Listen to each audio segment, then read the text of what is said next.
It's Orioles baseball on Masson on a lovely Monday night at Camden Yards. The Orioles welcome in the Tampa Bay Rays. It's the opening game in a 3-game series. And hi, everybody. I'm Jim Hunter. Thanks for joining us. The Orioles are thrilled to be back home, and they begin one of their most important stretches of the year. The Birds have 17 games remaining beginning tonight, and they're all against contending teams down the stretch, and that all starts with a 3-game series against Tampa Bay. Now, the Orioles have played very well against Tampa Bay on the year, and a very unusual season series because when you look at the numbers, each team has preferred to play on the road. Now, the Orioles are 7-8 against the Rays overall, but look at the breakdown. They have gone 6-3 at Tropicana Field, and at the Trop, they've outscored the Rays 34-25. But here at Camden Yards, for some reason, the Orioles have gone just 1-5 against the Rays, and they've been outscored 35-25. And of the home runs, this makes even less sense. The Orioles have hit 9 against the Rays here at home, yet just 1 win, 7 on the road where they are 6-3. And Rick Dempsey, when you go into a series like this, these games are very important for Tampa Bay. There's really no reason to figure this out, or is there? It really comes down to the pitching. You know, the offensive numbers, they really, they've been awash at each other's ballpark all season long. But what has been the difference, though, is the pitching. You look at Tampa Bay, and they're second in the American League in pitching, and that's a huge difference because the Orioles are last. And so they're always going to be outpitched on the mound by the starting pitching. You look at the bullpens. The last time we were in Tampa Bay, our bullpen only gave up 1 earned run, but they come home to pitch against the Tampa Bay Rays here at Camden Yard. They've given up 9, so the bullpens too are a factor at the same time. It all comes down to pitching and defense, and Tampa Bay right now is better suited to do that than we are. They're number 1 in the American League in defense also. All right, so you talk about pitching. Let's add to the intrigue with the starting pitching matchup tonight because something's got to give here. We mentioned the Orioles have played better in Tampa. Tampa has played better here. However, Jeff Neiman, the Rays starting pitcher, he has pitched better on the road than he has at home. Zach Britton has pitched better home than he has on the road. So who do you like in this matchup? I like Zach Britton because he pitches better at home and he's going to feel more comfortable. And also Neiman has also struggled going into September. He's 0-2 with an 11.1 ERA. So we got to take advantage of him at a low point because he's been pretty hot July and August. He was 7-1. All right, so if you're a player, nobody likes to be in that spoiler role that the Orioles are in. However, these games are very important. They have 3 with the Rays. They still have 7 left with the Boston Red Sox. Angels will be here this weekend, and they still have a series in Detroit. The Orioles can be a major factor in the race depending on which team ends up going, especially from the AL East. Well, it's an audition for almost everybody in this Orioles lineup for the rest of the season. There's a lot of guys getting opportunities to play that probably down the stretch in a pennant race wouldn't even see this ball club at this point in the season. The Orioles have got to find who's going to break out next season and really give them an opportunity to play here with this ball club. But, Tampa Bay is pretty much set. All their young guys, Jennings on down, Kochman, these guys are set. Well, the Rays are red hot. They're in a race. Orioles playing good baseball in September. We'll see how it turns out. It's the first of 3 against the Rays. Lineups and first pitch are next.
is brought to you by Southwest Airlines. Find our fares online only at southwest.com.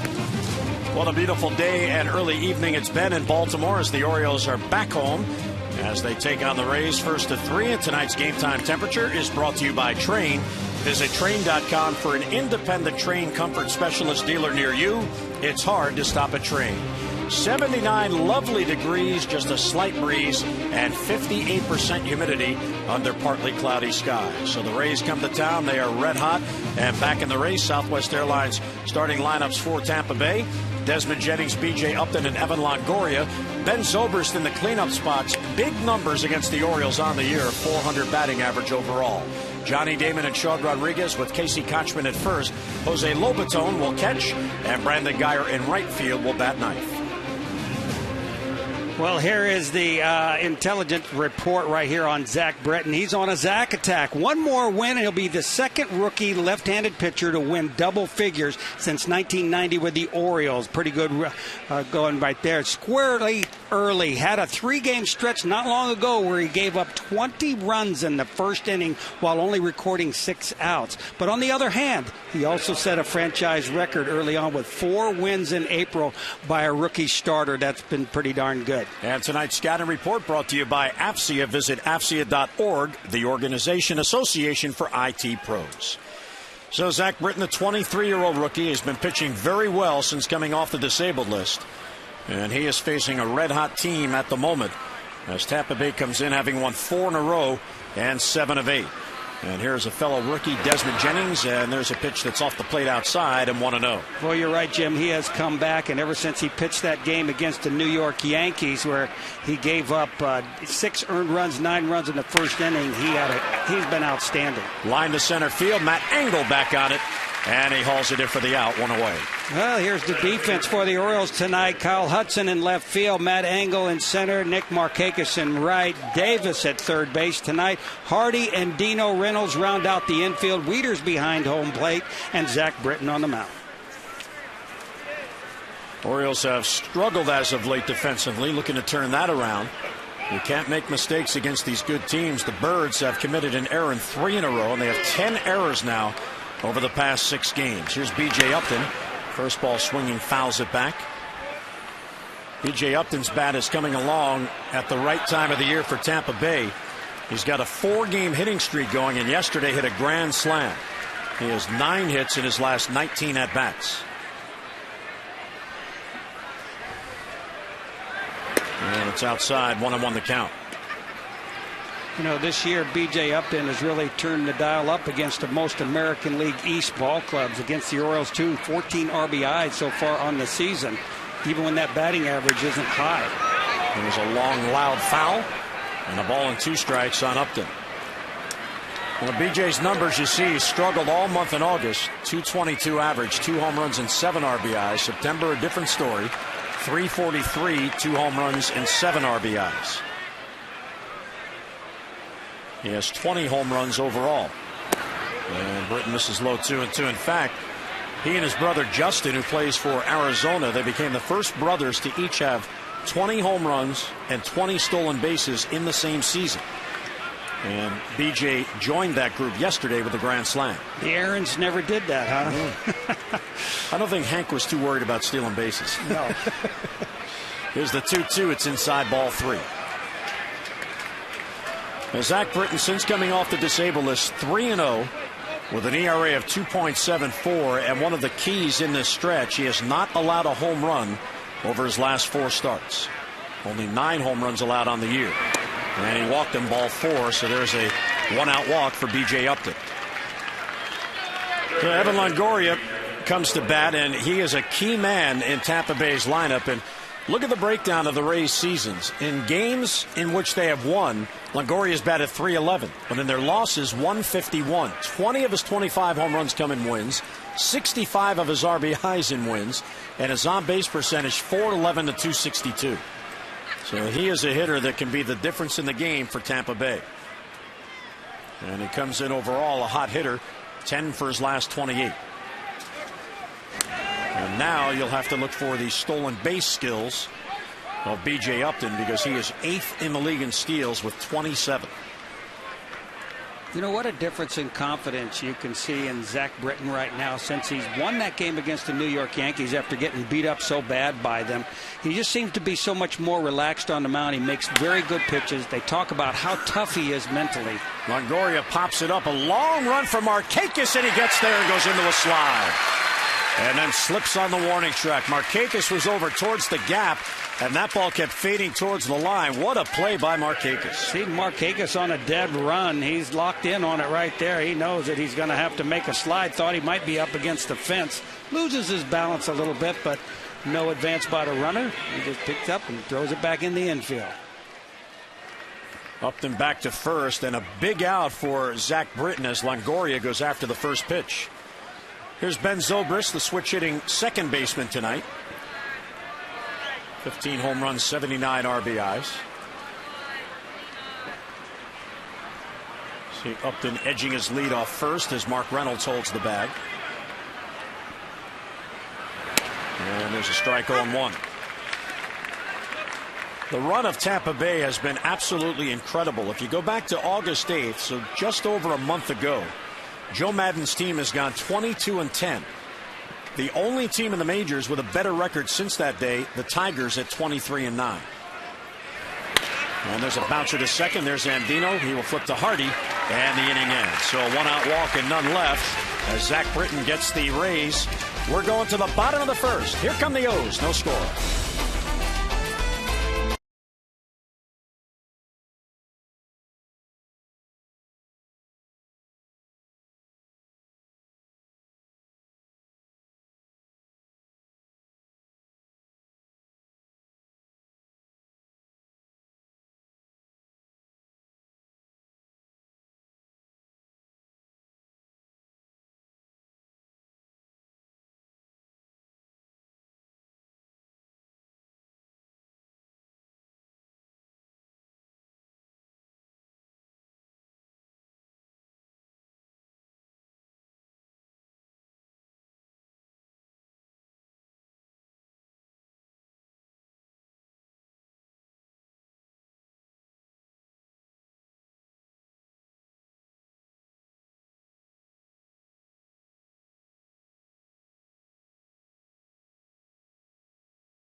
Lineups for the Orioles, and Matt Angle will lead off in center field, and J.J. Hardy at shortstop. J.J. has hit very well against the Rays this year, including 2 home runs and 9 RBIs.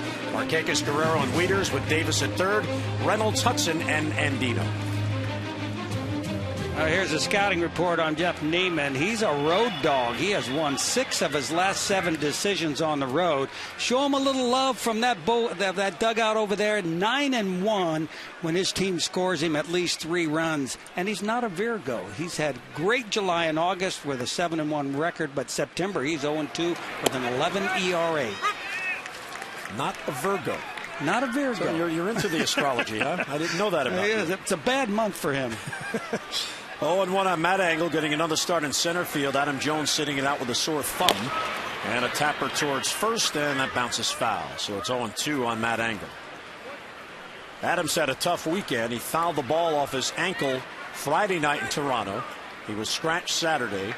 Was in the lineup yesterday, scratched with a sore thumb, and then not able to play again tonight. And Buck Showalter says nothing serious, they believe, so he's listed as day-to-day. Well, it gives him more of an opportunity to see Matt Angle. He's done very well. I think one thing we have noticed with this ball club is the loss of speed, the ability to steal bases, and Matt Angle's done a great job. He had 5 stolen bases in that Yankee series, and all of them were pretty impressive. He gets a huge jump. 1-2 the count. Hardy and Markakis will follow in the first. And a slow bouncer towards second base. The race is on. Zobrist charges and he gets it to first. And Angles retired, one away.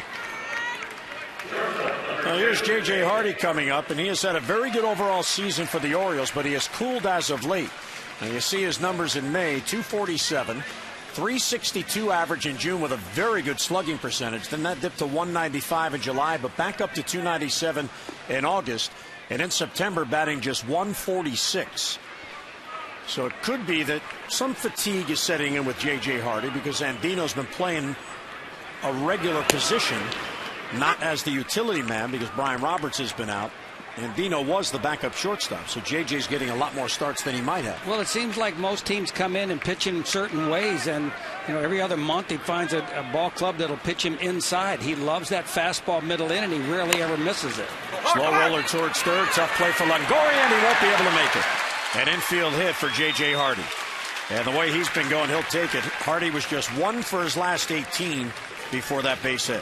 Gets on top of this ball and chops it down the third base line. Not enough velocity to get to Longoria in time. The only chance he's got is to barehand it. And even then, if he does, I don't think he's going to be able to throw J.J. Hardy out. Hardy with a little smile as he gets the swinging bunt. And that gets Markakis up with a runner on. And it really doesn't matter, Jim. You get a base hit, whether it's a chop or a line drive to the gap in left center field, it gives you a little more confidence going into that second at bat. Oh, absolutely.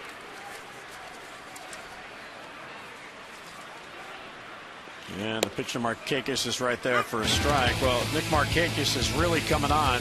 12 for 33 in his last 9 games, a 364 clip with a couple of home runs and 9 RBIs. The Orioles certainly looking for run production out of Nick. He's got 5 multi-hit games in his last 7 games. 0-1 is too tight, a ball and a strike. Go to first and Hardy back.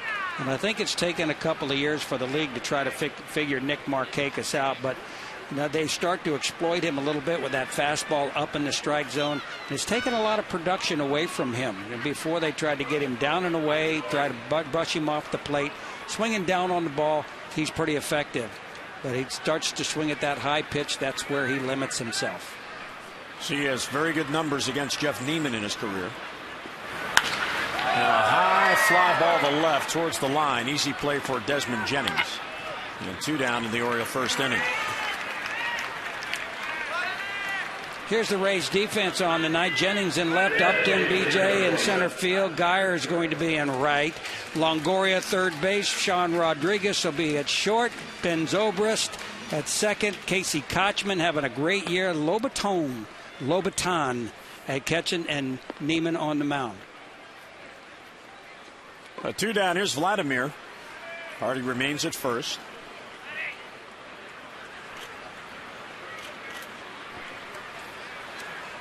Neiman taking his time. And a foul off the foot of Vladimir Guerrero, who has really been on a tear over his last 13 games, 19 out of 48, with a couple of home runs and 9 RBIs. And he brings an RBI streak into this game tonight. He has a ribby in 4 straight games. Batting with 2 outs and a runner on first in this scoreless game. Really quite an amazing hitter, especially with men on base, because he will expand that strike zone and hit anything you throw up there, any place, anywhere. There's a bouncer to short, and fielded by the shortstop Rodriguez. He'll go to first low, but Kochman gets it for the out. So a 1-out single and a man left. Well, after the second at Camden Yards, no score.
Tyler Chatwood and Ricky Romero at 24.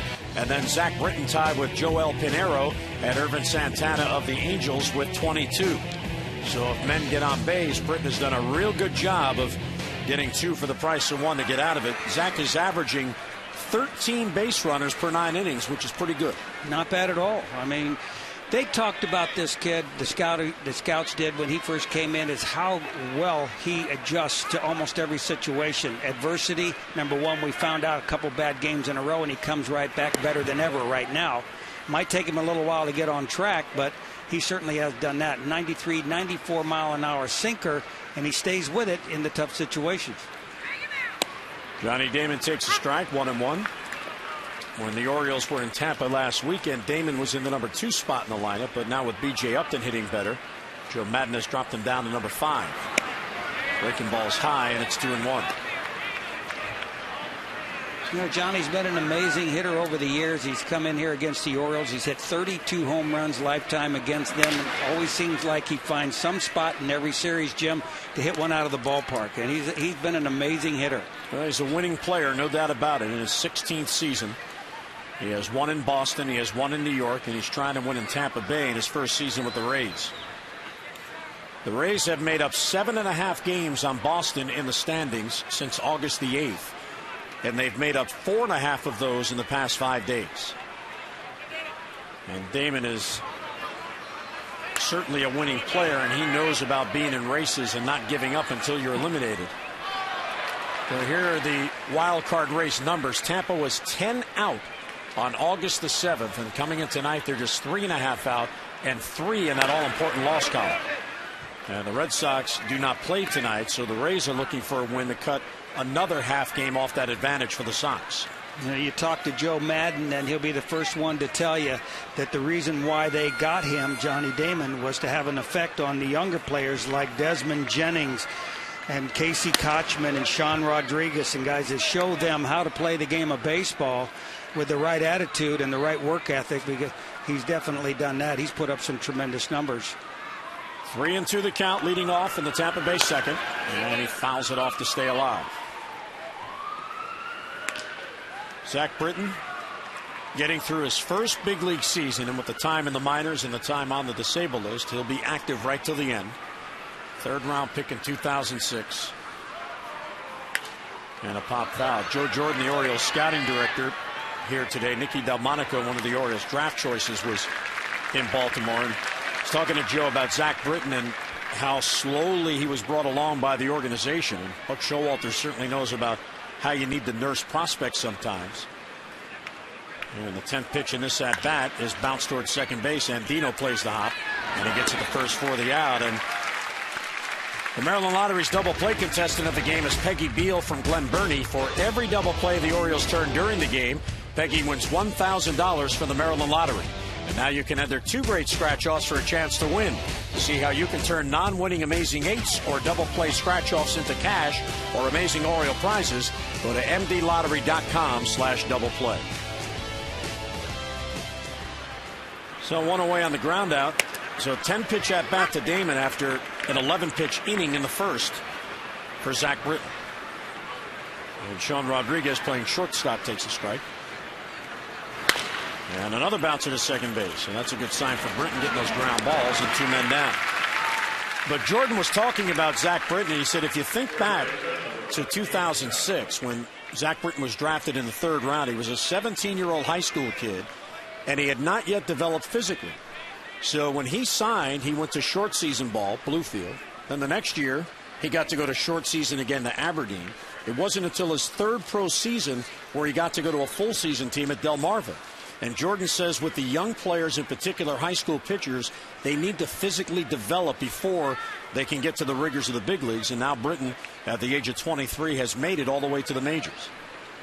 Well, Two down, there's a strike to Casey Kochman. You talk about how slow this organization has brought him along to make sure that he picks up everything he needs to. But what a quick start that he made so far in the big leagues. He won 5 of his first 6 decisions. Then he went through that little lull that everybody was so worried about. He lost 3 games in a row, had 3 no decisions. But he adjusted very quickly, and that's the thing you really like to see about him.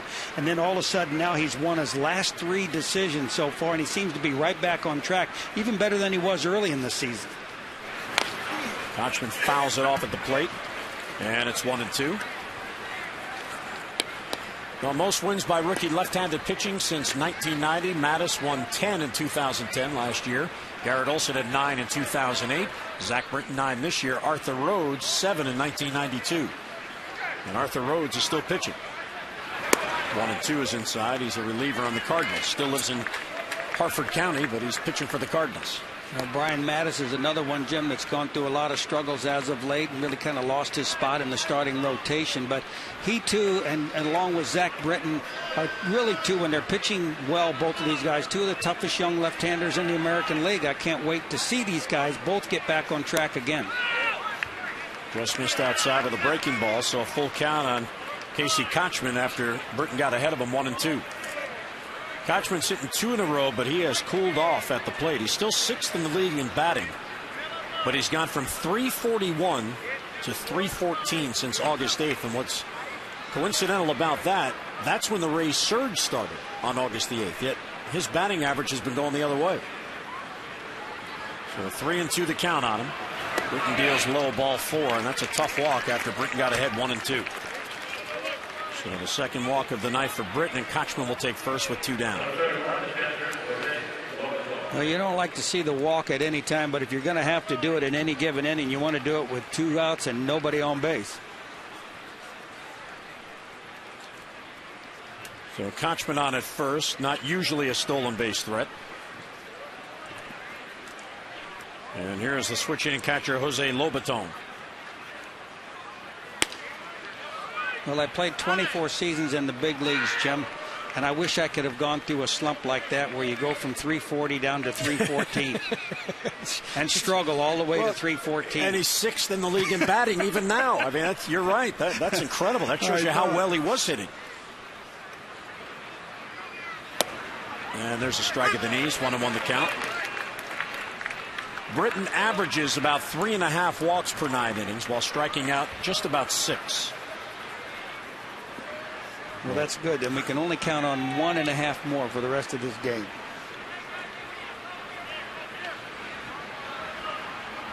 One is too tight. Kind of learned it early on that nothing good happens after a walk, and we use that phrase all the time in the pregame and the postgame shows because we look at it on paper. Every time a pitcher walks a guy, he feels like he's got to get more of the plate to get back on track again. And next thing he ends up grooving balls down the middle, and it goes for base hits and RBIs. Out to the third. Davis drops it, picks it up, and fires, and he got it. So Lobaton retired. That ends the inning. A 2-out walk and 1 left. We play 2 at Camden Yards. Rays and O's. No score.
America's Sub Shop. Right along Ripken Way in downtown Baltimore. No score as we head to the bottom of the second. What a beautiful day it was in Baltimore today. Jeff Neiman going to work. He allowed an infield hit, but no runs in the first. Neiman has struggled. He's 1-3 in his last 4 starts. And he has lost his last 2 starts, both of those against the hot-hitting Texas Rangers. And his ERA in those 2 losses, his back-to-back starts, 11.18. As Texas hit him around. Here's Matt Wieters leading off. And he fouls it back 0-1. Well, Matt against Tampa Bay set good numbers on the year. 15 for 43. That's a 349 clip with a couple of doubles and 5 RBIs. The Orioles are looking for Matt to regain that stroke. He has quietly gone 0 for his last 16. And the changeup is low. It seems like his hotter streaks so far this year have really come after the Orioles have faced a lot of left-handers, because swinging the bat right-handed, he's having his best season ever. A lot more aggressive right-handed than it seems like he is left-handed. A little bit longer swing left-handed right now. And batting left-handed 230, batting right-handed 348. Home runs about even. RBIs a few more, 18 more batting left-handed. And Neiman gets ahead 1-2. Neiman 6 feet 9 inches tall. And a tapper back towards the mound. Neiman has it, and he gets Wieters. And 1 down here in the second inning. And here's what we're talking about with Jeff Neiman.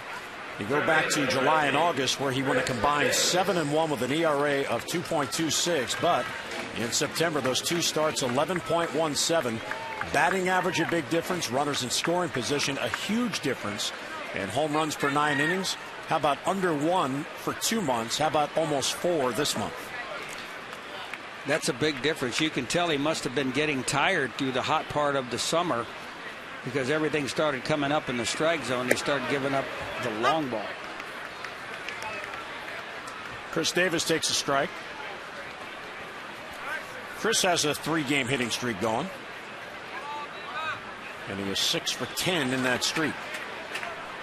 He has really swung the bat well since his 5 strikeouts in a row in that New York series, but then he's just come back and seems to be staying on top of the ball a lot better, swinging down on it. There's a ground ball to first. Kochman goes down to get it. He'll flip to Neiman. And 2 down here in the Orioles second. Well, when the O's take on the Rays tomorrow, don't miss your chance to save, because every Tuesday is Ollie's Bargain Night, presented by Ollie's Bargain Outlet. All upper reserve seats just $9, so gather up your family and friends and enjoy an affordable night at Camden Yards. For your tickets, 888-848-BIRD or visit Orioles.com. So 2 down on a couple of ground balls. 1 back to the mound, 1 to first, and here's Mark Reynolds. Mark at 220 and his 32 home runs, 4th most in the American League. And a breaking ball in there for a strike. You just really never know what to expect when Reynolds comes up in there. It's just he is so defined by 1 at bat. If he is on you early in the game where he's making good contact, you just don't know what he's going to end up doing. You almost have to pitch around him, because he's got such tremendous power. And he swings hard at the ball. Every single time he wants to swing, it's as hard as he can. And Jim Presley works with him every day, first in the cage, then on the field. And a tapper out towards the mound. So Neiman will get it to first, and a very easy 3-up, 3-down inning for Jeff Neiman. 2 in the books at Camden Yards. Rays and O's, no score.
That's right near Gate 8. They sign autographs and meet and greet fans.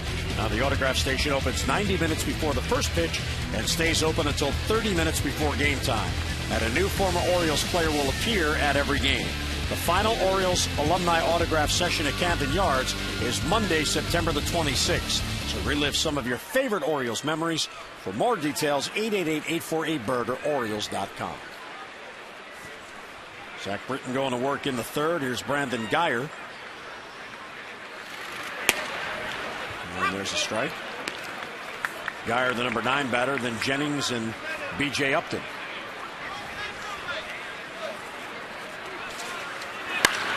And a drive to right field, chasing Markakis. Back it goes over his head and against the wall.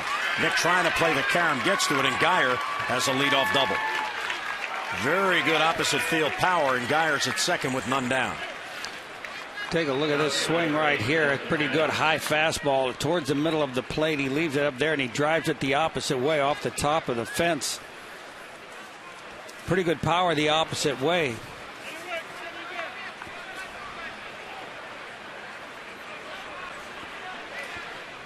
So Guyer at second. He's from Rockville, Maryland, so back home.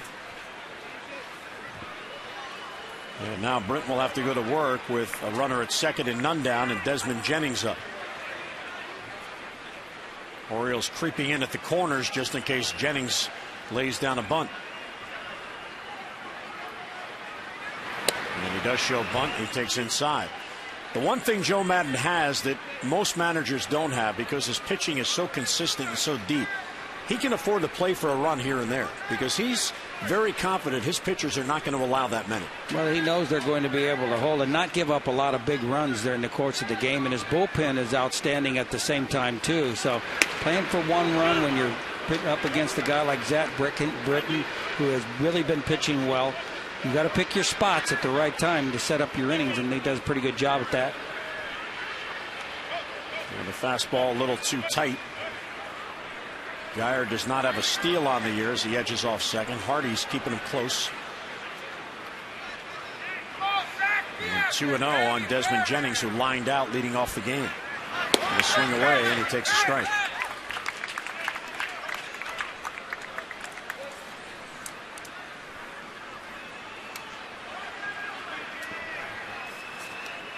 The double by Brandon Guyer leading off here in the third. That is Tampa Bay's first base hit. They've had a base runner in each inning, the first two by walks. And Britton turns and looks to second. Now you almost have to take a look at this organization and see what they have done over the last 3-4 years at developing talent. You know, Guyer is just another one of those young players that they have that has really come on strong so far. He showed them, you know, they can play up here. The batting average really isn't there yet, but he has showed them a lot on defense, and he's really kind of coming on offensively at the same time. Well, Jennings has worked the count to 3-1. I know Guyer loves playing back home in Baltimore. He homered here in his first big league at bat, and now he's back and he doubles in his first at bat tonight. 3-1 on Jennings.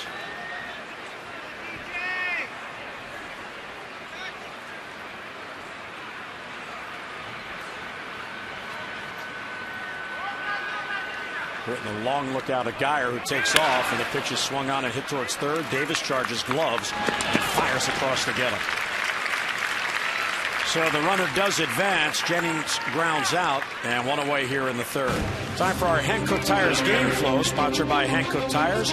Be one with it, Hankook Tires. Well, the flow of the game early on here has been about the pitching, as Zach Britton matching up against Jeff Neiman. Neiman through 2 innings has allowed only an infield hit, and Britton has allowed 2 walks and a double. But for the first time in this game, a runner has reached third. And with 1 down, Tampa Bay has a good chance to get a run in with B.J. Upton up. Tom Foley, the third base coach, giving Guyer instructions. The Orioles will play back. Davis could come home, but up the middle, they'll play for an out. And a strike on the inside corner. B.J. Upton staring down at the plate as if he thought that was a ball. That looked like a good pitch. He started the season off pretty slow offensively, but as of late, he has really come on strong for them. He put up some numbers, home runs and RBIs early on. Now he's starting to put up the batting average at the same time. They moved him up in the order. And there's a strike in the outside corner, and Upton likes that call even less. Takes a little walk to think about it. Joe Maddon's team last year won the AL East. Here's Phil Cuzzi, who has the plate tonight. They lost in the divisional playoffs to the Texas Rangers. 2 years ago, his team made it to the World Series. 0-2 is in the dirt, and what a block by Matt Wieters. He just saved the wild pitch. Well, that was a pretty good. He got off his feet really quick on that. See this ball in the dirt? Little off-speed pitch, change up, and he got that right knee down perfectly. Let the ball hit him in the chest, let it roll out in front of home plate, and it's like nothing happened. Well, he does that as well as anybody in the American League. There's no doubt about it. Just saved the run for the moment. Here's the 1-2 pitch in the third. He does it again. So he tried to get him with a pitch that was sinking, and Upton wouldn't chase. Well, you could see, Zach Britton is trying to keep the ball down in this situation. He's well aware of the fact that B.J. Upton, 4 hits yesterday, one of them a grand slam against the Boston Red Sox, and you don't want to give him an opportunity to get his arms extended out of pitch out over the plate and in the middle. 2-2 is high as he overthrows the fastball, ball 3. So Upton doesn't know what to expect here. No, he doesn't. It's all about changing speeds, and sometimes it's better to go easy than hard, but that was that one time that he decided to try to elevate his fastball and get it up there about 94, 95. So 3-2 on Upton. The 4th full count for Britton, and a breaking ball just misses. So ball 4 as B.J. Upton works the walk. So Upton has been up twice. He has walked twice. Look at there, making notes on the Oriole bench. So we'll see now what Joe Maddon does. He has his best hitter coming up, Evan Longoria. He's got a sinker ball around the mound. He's got first and third, and he has his top stolen baseman at first base, B.J. Upton. So there are several possibilities here for Joe Maddon.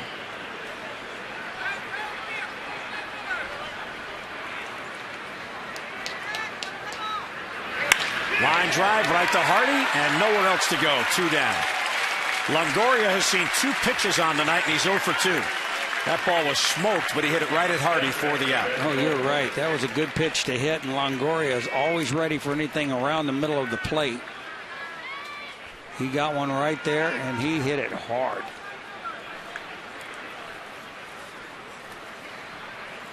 So a huge out for Zach Britton, 2 down, and here's Ben Zobrist.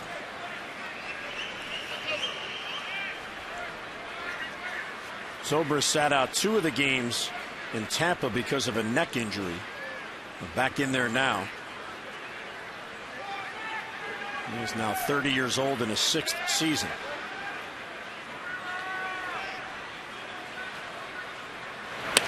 And there's a strike to him, 0-1. Tampa Bay has done a real good job over the years, not only of drafting and developing well, and we've documented that, but they've also made some very astute trades, and Zobrist is one of those. In July of 2006, they traded Aubrey Huff, who was on the verge of free agency, to the Astros, and they got Zobrist back. And Zobrist, at the time, coming through the Astros system, a switch-hitting shortstop. And since coming to Tampa, Joe Maddon has made him into the super utility man. Although he's been playing second base more times than not as of late, but he can play shortstop, he can play first base, he can play right field, and he's a switch hitter.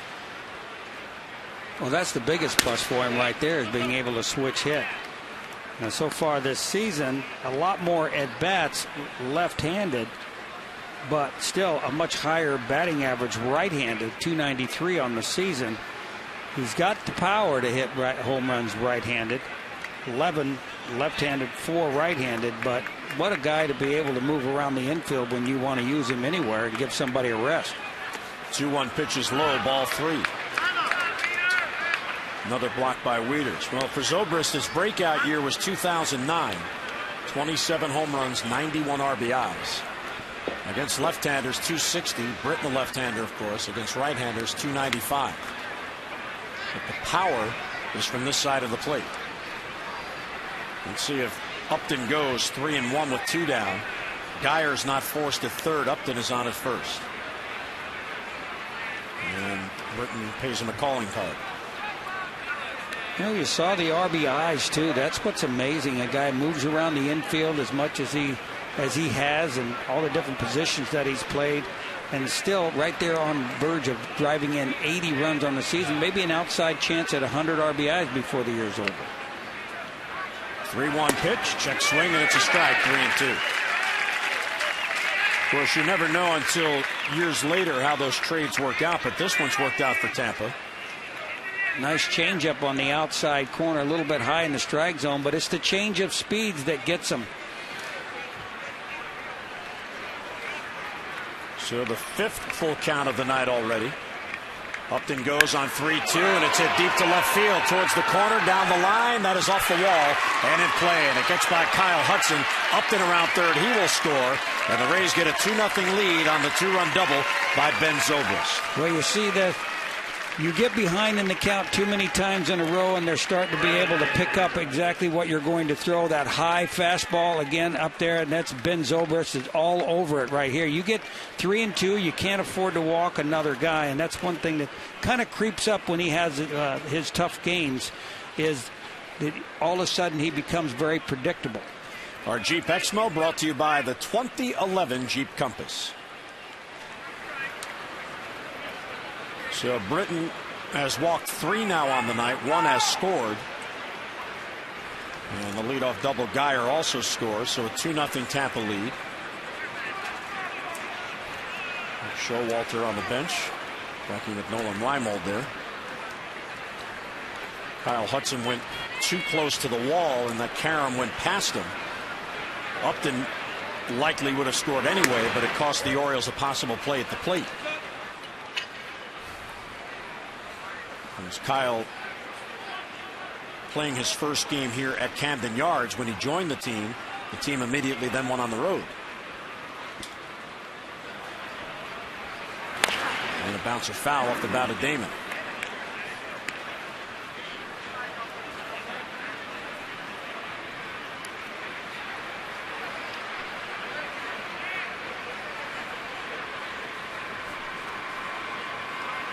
Zobrist is at second, 2-run double. He's now got 81 RBIs. Here's the 1-1 to Damon. It rides inside. You know, in a game like this now, when everything kind of slows down and Zach is having a hard time staying ahead of the hitters, one of the things that you have to try first, and every young staff has to learn, is change the tempo of the game. Speed it up a little bit. Don't let the batter have an opportunity to stand around and dig in and try to figure you out. Don't give him any time to think. Get the ball back, get on the mound, call the pitch, throw the pitch, and go from there. Well, his command has eluded him this inning, no doubt about it.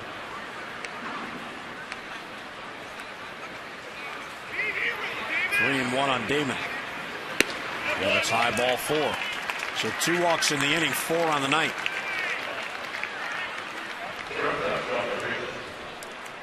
Look at there, the pitching coach will come out.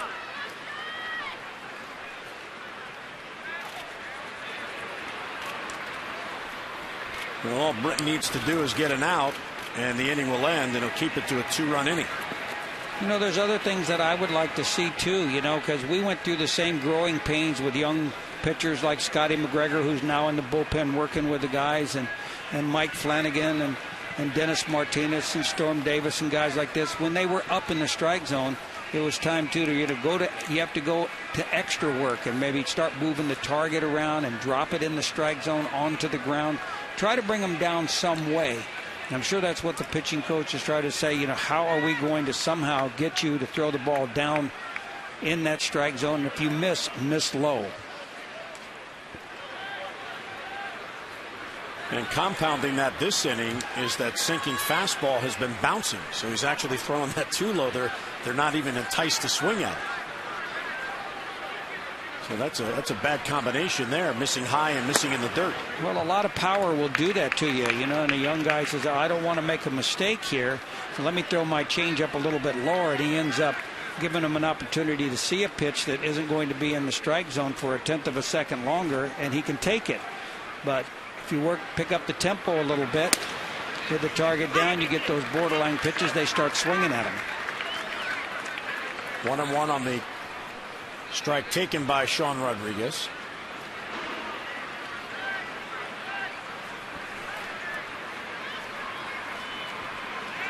First and second, 2 down, 2 runs in for the Rays. There's a good pitch. He swings through it. That's an excellent pitch right there, and that's exactly what I'm talking about. By the time it got to Wieder's glove, it was out of the strike zone, so it looked really good. Right out of his hand, good break, good sink. It's not a strike, but it's close enough to the strike zone because you rushed him a little bit to get him to swing at it. We saw Britton tied his season high with 4 walks. He also walked 4 at Minnesota in a victory. And a ground ball towards the hole. That's a base hit, a seeing eye single. Here comes Zobrist around the score, and it's a 3-0 Tampa Bay lead. So Rodriguez with 2 strikes just protecting, and he slaps it through for a single. Well, you're right, Jim. It was. And here it was, another high pitch up above in the top half of the strike zone right here. And he just inside outs this ball. Not even great contact, but he finds the hole to the right side. Stays inside of it really good. But that's a pitch, too, that you're trying to get away from. That out of the strike zone up at his eyes so he can get a good look at it. So another one of these innings where all 3 runs have scored after 2 men out. It was first and third and 2 down. Zobrist the double, the walk, and now the RBI single by Rodriguez. And here's Casey Kotchman, who walked his first at bat. Kotchman is the 8th Tampa Bay Ray to bat in this inning. And a strike.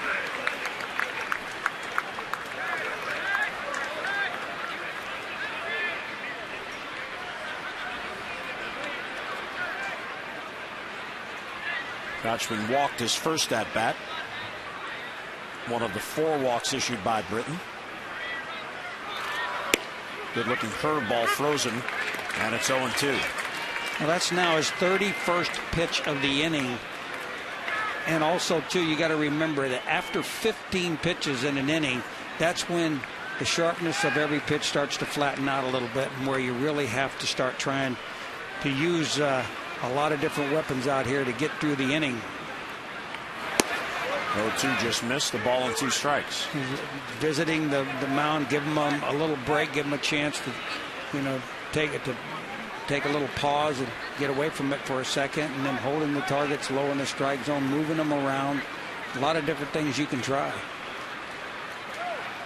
1-2 to Kotchman, is sliced down the left field line. Long run for Hudson. He's not going to get there, but it's foul. And bounces up into the stands.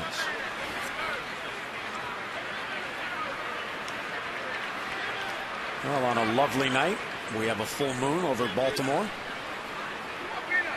Bella Luna. Let's see if we can see the American flag up there. Come on, Tim. A little tighter. A little tighter. I almost saw it.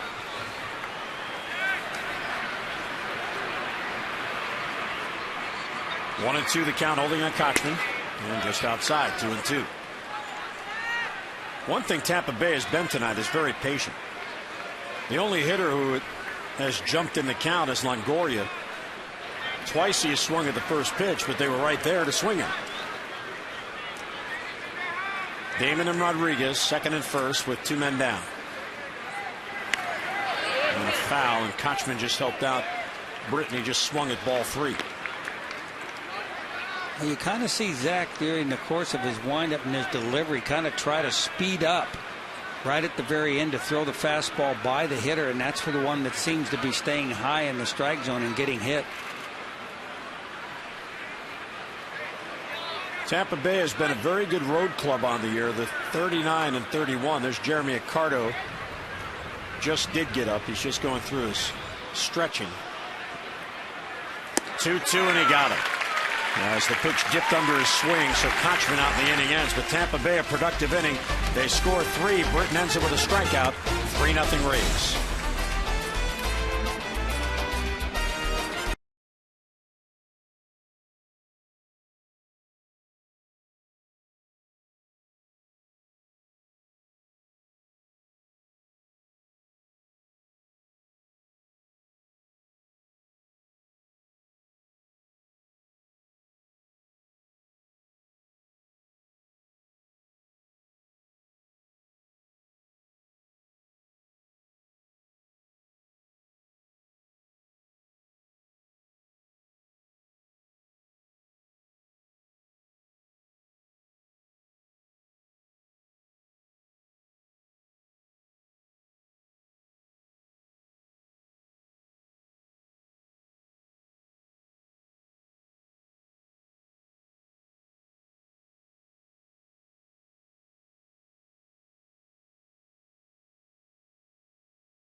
77 games this season with the Keys, 271, a 329 on-base percentage, 12 doubles, 5 home runs, and 37 RBIs. And the Keys tonight in the decisive Game 5 at home against Potomac. The winner goes on in the Carolina League playoffs. Bottom of the fourth, and the Keys have a 3-0 lead. And Jonathan Scope has a home run tonight, a solo shot. Baker also has a home run tonight, a 2-run shot.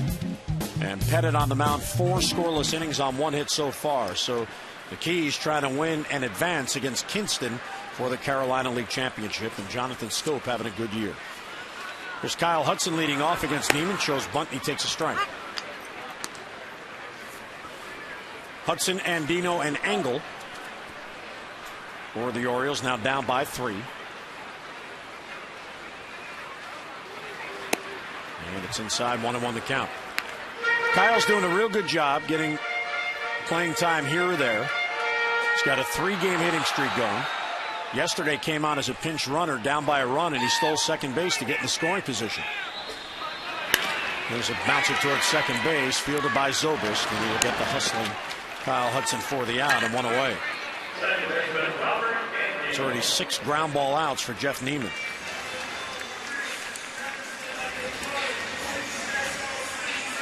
Neiman, a first-round pick in 2004. He was a college pitcher at Rice University in his native Houston, Texas. He went 4th overall in that draft. 2 years ago, he won 13 games. Last year, he won 12. Tonight, he's trying to win his 10th. And Dino takes a strike. Robert has really been swinging the bat well. He's got an 8-game hitting streak going.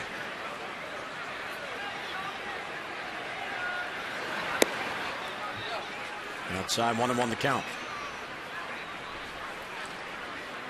It seems like Major League Baseball is starting to produce a lot more bigger pitchers than I've seen in a long time. Randy Johnson was the only really 6 foot, 9 or 10 was Randy. Smash to Longoria. What a play. And he gloves it to get Andino. 2 men down. You either make that play or ouch. Pulls it right at him, and Longoria with quick hands. Andino gets pretty good wood right here. There's no chance for Longoria to get out of the way. It was a good play by the glove, though.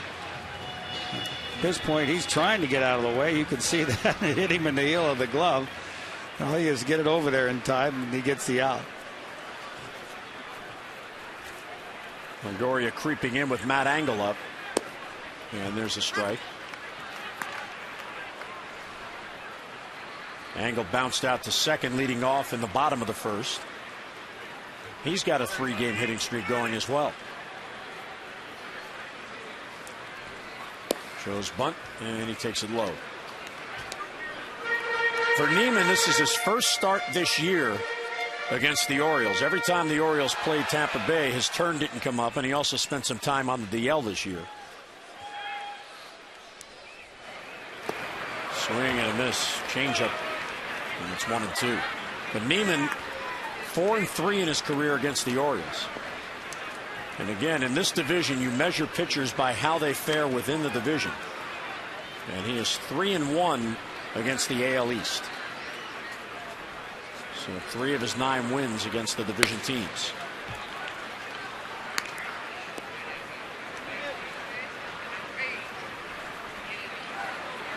Engel has 7 base hits in his 15 games in the bigs, including a couple of doubles.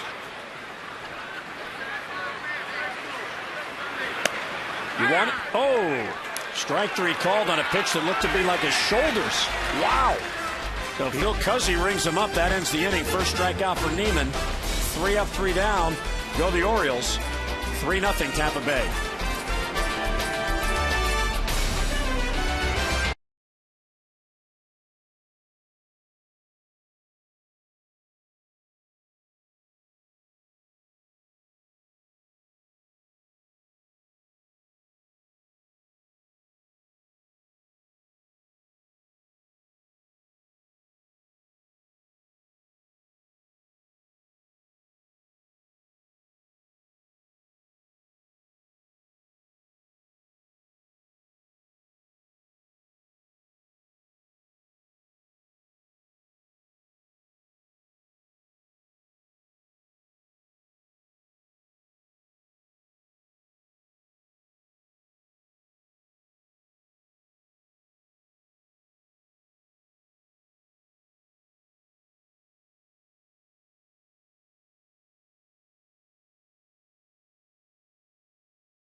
Yastrzemski collected career hit number 3,000. And in 1987, Eddie Murray became the Orioles' all-time home run leader with 304. This date in baseball history brought to you by Verizon Fios. Switch to Fios and network ahead. To learn more, visit Verizon.com/getFios. And there's Eddie's retired number on the facade in left field. Can you name the team that Minnie Minoso played for when he did that? Chicago White Sox. Oh, my gosh. You're the best. Well, he played in about 9 decades. There's a foul ball at the plate off Jose Lobaton's bat. 5 to be exact, I think. 5 decades, yeah. They brought him back to Chicago. I happened to be in 1976 was the year I got traded to the Orioles, but was in Chicago when they did it, and he was there still. 53 years old. How old are you now? 52. Just think, next year I you could could get a be base hitting hit for the Orioles. Absolutely. Think Buck would let me do it? No. I could get in shape over the winter. Never could hit a fastball, though. Slice to right field off the bat of Lobaton, but right there is Markakis. And one down here in the 4th inning. Don't miss the final 2110 Utah Street, presented by Southwest Airlines. Comes your way Saturday, September 17th. Birds and Angels, 7:05. One low price. You receive the reserved Utah Street bleacher seat and the exclusive 2110 Utah Street t-shirt. Now, space is limited, so join your fellow fans of Nick and Adam.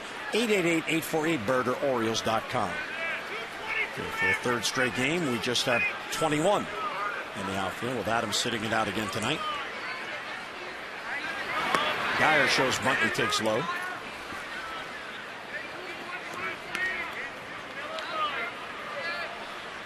Tampa Bay tonight begins an 11-game road trip. And there's a strike. Well, all season long they have played well on the road. That's one thing that really stands out about this ball club. As the season stands, they're 8 games over 500 in that department. Britton gets ahead 1-2. From here they go to Boston, and from Boston they go to New York. So the 2 teams they're trying to catch in the standings, they will play head-to-head after they leave Baltimore. Ground ball towards third. To his left is Davis. He charges, throws, and got it. Davis, for a big guy, very agile at third base. Well, I like his body movement and the way he just fielded that ball. He kind of threw off the wrong foot at the same time. Watch him. Good jump to the left side. Catches the ball nicely. No panic in the throw, and makes a decent throw. A lot of times you see young guys trying to overthrow, show everybody how strong his arm is. He just wants to put it on the money, get it there ahead of the runner. I like what I've seen out of him so far. Jennings takes ball 1. That's the versatility that the Orioles were looking for when they made that trade. Swing and a miss. And talking about the trade of Ben Zobrist, how about that left side of the infield tonight? You get Chris Davis along with Tommy Hunter for Koji Uehara, an 8th inning reliever, and you get J.J. Hardy from Minnesota for 2 minor league pitchers. Next year, that could be your left side of the infield. Check swing, and it's a strike. Well, besides Evan Longoria, I think that the last really big third baseman, like Chris Davis was down there, was Mike Schmidt from the Philadelphia Phillies. He turned out to be a pretty half-decent hitter. There's the 1-2. It's bounced toward shortstop. Hardy waits on it, plays the hop, and that true throw gets him. And Zach Britton has his first 3-up, 3-down inning. We're through 3.5 on a lovely night in Baltimore. 3-0 Rays.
and by Navy Federal Credit Union.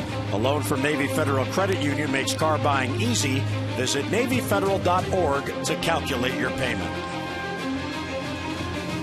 Downtown Baltimore on this Monday night, and a 3-run third as Tampa in front. Orioles have just one hit, an infield hit by J.J. Hardy in the first, and Hardy's going to lead off here as we go to the fourth.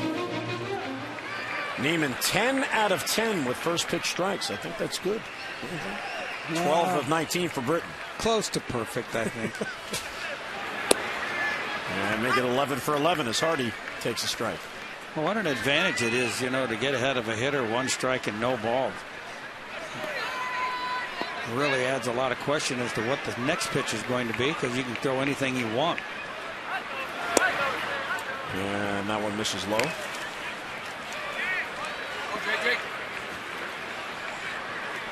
Neiman has 1 strikeout. He has not walked a batter and has retired 7 straight. Line drive, base hit left field. He got one up in the strike zone, and J.J. Hardy all over it. Nice hanging breaking ball. So he is on with the leadoff single. Let's get a look at our Hollywood Casinos at Charlestown Races AL League leaders. Home runs since the All-Star break. Ellsbury and Kinsler with 15. Granderson and Longoria with 14. And J.J. Hardy along with Mike Napoli and Josh Willingham each have 13. League leaders brought to you by Hollywood Casino at Charlestown Races. Enjoy VIP seats and MVP eats every game at the all-new Skybox Sports Bar only at Hollywood Casino at Charlestown Races. So Neiman to the stretch. Let's snap that streak of 7 in a row retired. Markakis now. And there's a strike. We talked about the confidence of 1 base hit will give a batter. J.J. Hardy chopped one out in front of home plate, got that first base hit for the ball club, and now he's the only guy in the ball club with both of the hits. So he was 1 for 18 coming in, but now he's 2 for 2. It's all about what have you done for me lately. You're not kidding. And that ball line drive caught by Neiman, and the Rays will get a double play. Wow. Sometimes it helps to be 6'9" and have long arms. I guess. Better to be lucky than good is how I look at it. Watch this shot. Nick Markakis gets inside this ball. Would have definitely been a base hit. If I'm out there, I don't reach that ball. Well, no, you've got short arms. Exactly. For a big guy. Yeah, you have really short arms. I'm not big. I'm 5'8".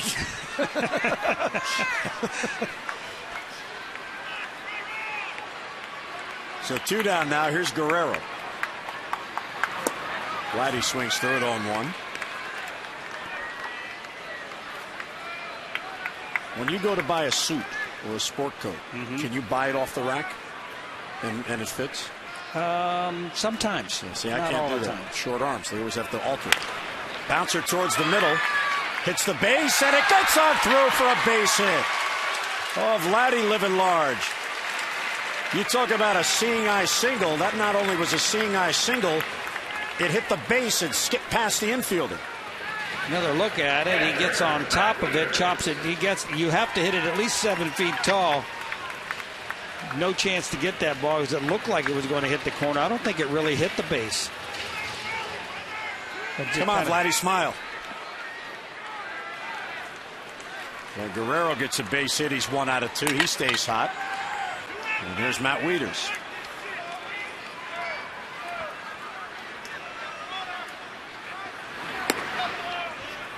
One of these times, Matt has practiced this so often this year. I'd love to see him just push that bunt to third with this shift on. Because Longoria is shading over towards shortstop, and Rodriguez is up the middle. A bunt single here, the tying run comes up.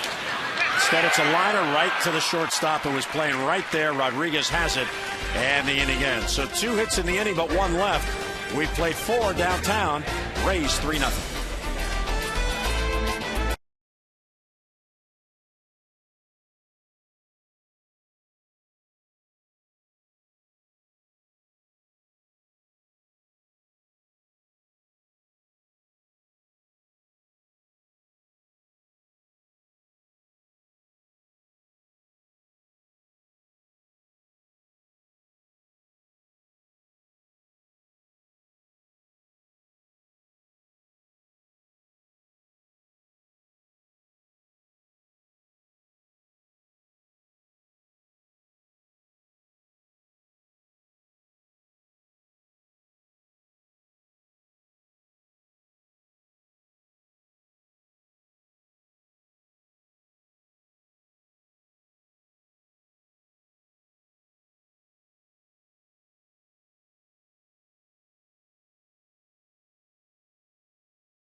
largest and most reliable wireless network. As we take a peek down Utah Street on this beautiful night. Glad you can join us for Orioles baseball. 3-0 Tampa Bay as we go to the 5th. The Rays play 3 here. Zach Britton trying to keep it as is and get his team back up there. Then they play 4 at Boston, then they play 4 at New York. So 11 games within the division all beginning tonight. Here's B.J. Upton. He has walked twice and scored. Takes ball 1. Well, the Orioles really had a pretty good inning going for them last inning, Jim. 2 base hits and 2 line drives. That could have easily been 4 base hits and nobody out. So sometimes it's better to be lucky than good. Buck Showalter with Brian Graham, who has joined the team today. He'll be with the club as an extra coach for the rest of the year. Only Randolph sitting in front.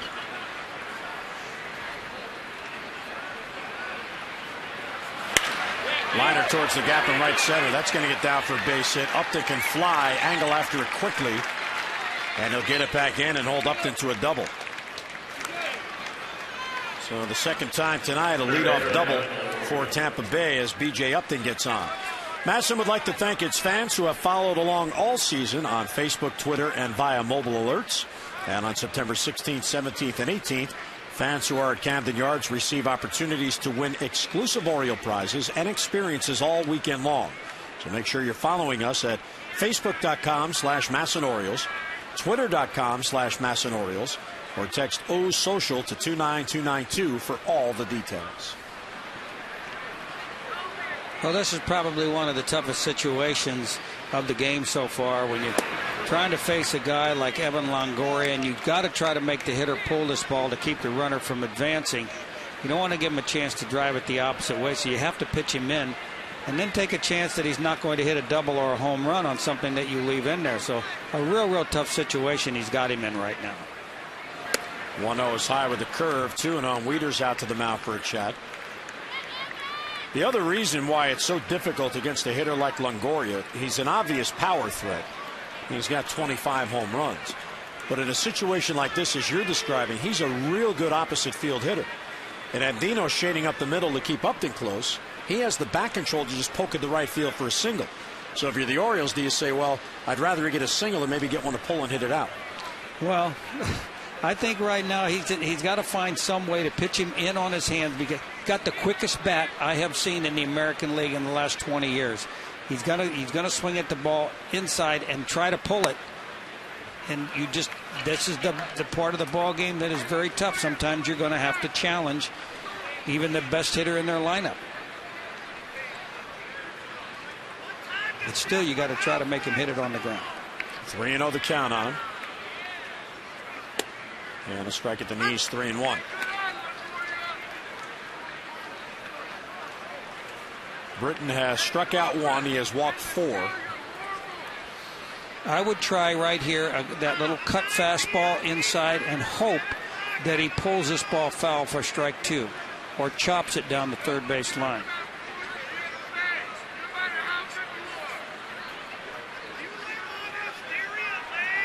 And the 3-1. There's a strike, 3-2.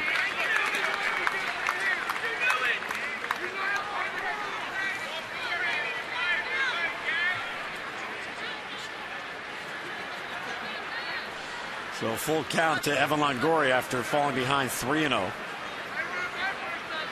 And he got him.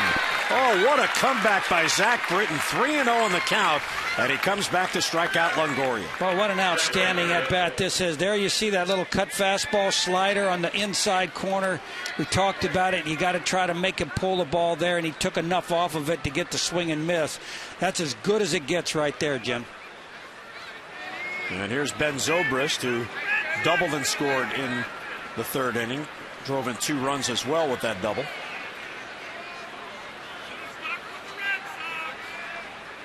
And then Britton turns and looks Upton back to second base. And the Orioles are well aware that B.J. Upton, he'll run and try to steal third. That's part of the book on this ball club, too, is now that they didn't get the runner over to third base, they will look to try to steal an easy base. That's part of Joe Madden's repertoire of tricks that he picked up from Mike Scioscia when he was a coach over there. Mike will do that quite often. You see Joe Madden, one of the best managers in the American League. Britton trying to alter his cadence, and he deals low to Zobrist. Well, Tampa Bay is third in the American League in steals. They have 129. They also have been caught more than any other team because they're so aggressive. They've been caught 56 times. 185 attempts on the year. That's incredible.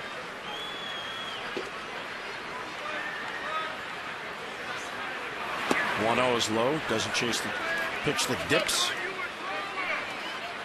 You know, here you don't want to get too panicky in this situation, because even if you do walk it, you've got a left-hander coming up next, Johnny Damon. If you can make some pitches, you can still save yourself in this inning by getting him to hit it on the ground and getting a possible double play. Gets a strike there. 2-1 on Ben Zobrist.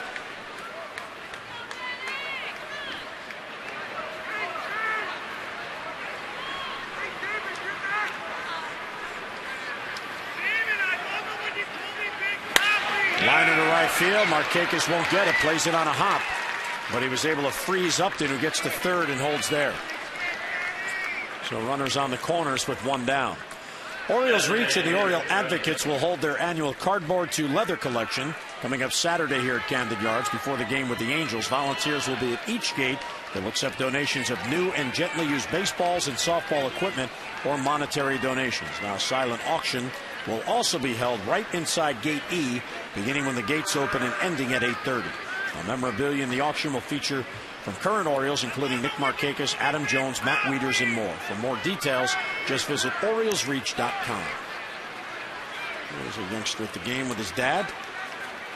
Not too happy right now. His team's down 3-0. Talking game situations.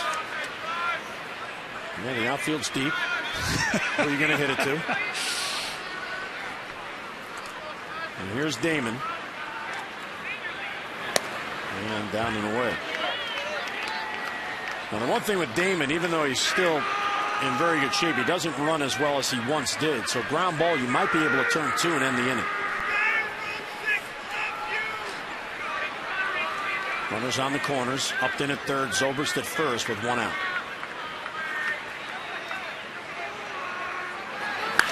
High fly ball to center field. Angle is back on it. It's a mile high. Upton tags. Angle's throw comes in the second base. Sac fly and an RBI as Upton comes in. And the Rays add to their lead. It's 4-0 Tampa Bay. Zach got away with a high pitch in that situation. Johnny Damon, who already has 32 home runs against this ball club in his career, he gets a pitch like that. I think we're kind of lucky that it didn't go for a 3-run home run. See the hand staying up in that strike zone, and it was really up there almost letter high for him to hit. He just gets underneath it a little bit. He gets the sacrifice fly, which is what he's trying to do. You're looking for a pitch up in the zone, but at least he didn't drive it. And Zobrist is chased back, and for a second time tonight, Jeremy Accardo getting loose in the Oriole bullpen. The Orioles have 12 men in the bullpen tonight because Jason Birkin is back inactive off the disabled list. Zobrist goes, pitch outside, Wieters' throw bounces, and no play. And there's a steal of second base by Ben Zobrist. It's a 17th on the year, and he got a real good jump. Boy, he really did. Didn't hold him on at all there, Zach. Didn't force Matt Wieters to try to rush the throw. He gets on top of it a little bit too much. You see it down, bouncing to second base. No chance at all to tag.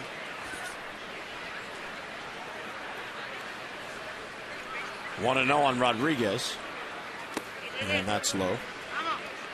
Tampa Bay's an interesting team. When you look at their season, they have 42 wins at home to 39 on the road, but they score about 5 runs a game on the road, and at home they're below 4.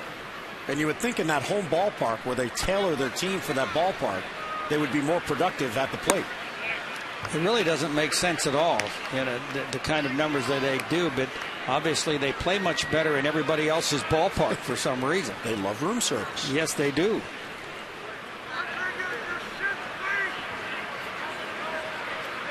Here's Johnny Damon, his sac fly, his third of the year, has a run in here.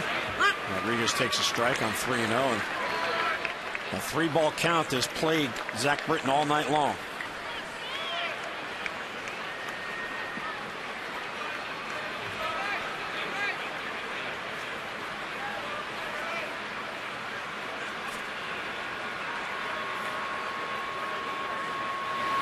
One is tapped right back to the mound. Britton has it. He'll get it to first, and that will end the inning. But the Rays add to their lead. A run on 2 hits and 1 left. Mid-fifth at Oriole Park at 4-0 Tampa Bay.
In his 4th inning, he'd only given up 1 hit at that point. Gave up 2 in the 4th, but had 2 good line drives. He snagged one himself, turned it into a double play, and another good shot at the shortstop. Kind of enabled the Orioles to get back in this game. But right now, Zach's got to pick up the pace a little bit. Yeah, and the difference in this game, if you look at the 2 pitchers, Britton's command has not been consistent. So as a result, a lot of hitters counts for the Rays. But on the other side, Jeff Neiman keeps getting ahead. He does. He's been strike one on 11 batters in a row up until the part of the 4th inning. So Chris Davis will go to the plate to lead off here in the 5th inning. Reynolds and Hudson will follow as the Orioles try to get anything going against Jeff Neiman. Davis 0 for 1. He grounded out his first at bat. And a big healthy cut and a miss. And it's 0-1.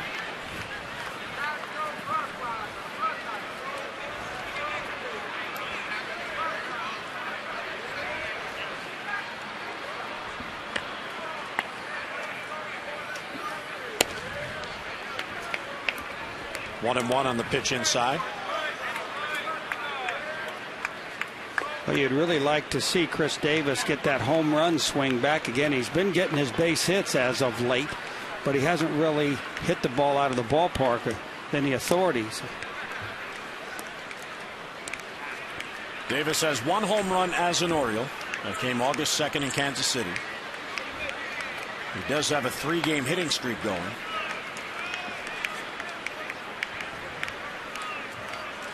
Neiman has allowed only 2 base hits, both by J.J. Hardy. This ball sliced to left, playable for Jennings. Desmond is there and 1 down in the Oriole 5th inning. Well, tune into the Mid-Atlantic Sports Report tomorrow, 5:30 on Massa. You can join Amber Theo Harris, Phil Wood, Mel Antonin, and the Baltimore Sun's Peter Schmuck.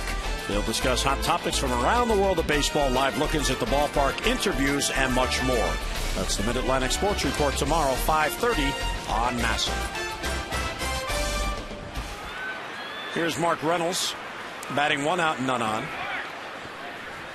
The Orioles in this game have had only 3 base runs. Excuse me. Guerrero has a base hit as well, so it's 3 hits off Neiman. But they have not had 2 men on at once in the game. So Neiman has had very stress-free innings on the night. And now he's got a 4-0 lead.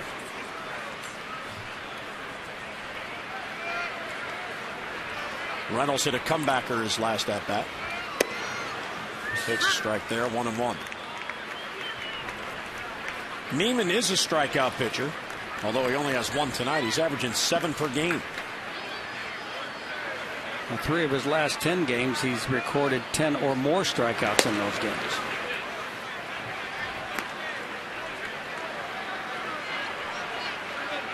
Yep, he's a big guy.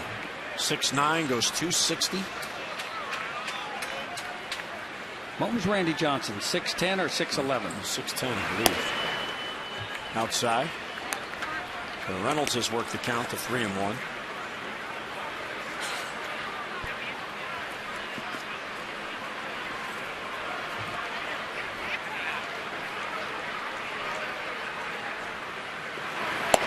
And inside, ball 4. So there's a 1-out walk, and the first walk by Jeff Neiman.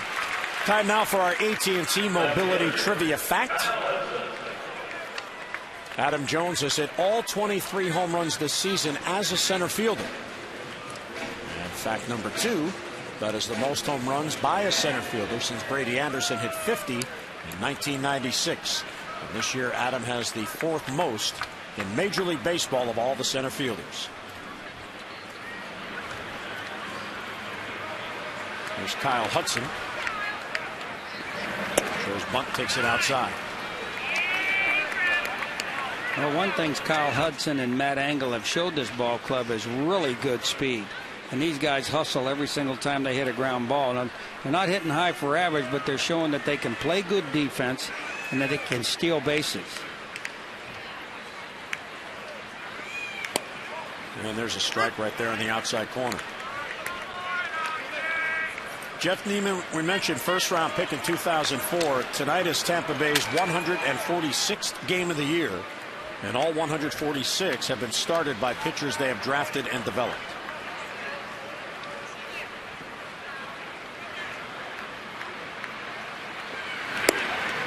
And a strike taken on the inside corner, and it's 1-2.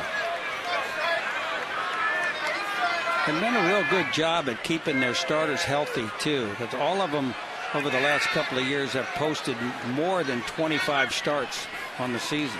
Phil Cuzzy is hearing it from Buck Showalter as the strike zone seems to have 2 different zones. 1-2 the count on Hudson. Ground ball towards the middle, and it gets on through for a base hit. So Reynolds to second and Hudson on at first with a base hit. First time tonight, the Orioles have 2 on. And Kyle extends his hitting streak to 4 straight. Well, what you want is your fast guys like this with not a lot of power to hit the ball on the ground. And what he did, he just took it right back up the middle. No chance to catch that ground ball. And this is how a hitter of his caliber has to orchestrate his game. Keep the ball on the ground and use your speed. Reynolds stopped at second, Hudson at first. And Robert Andino.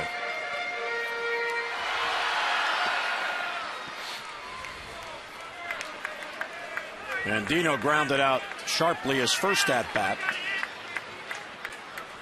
He's trying to extend the hitting streak to 9 straight.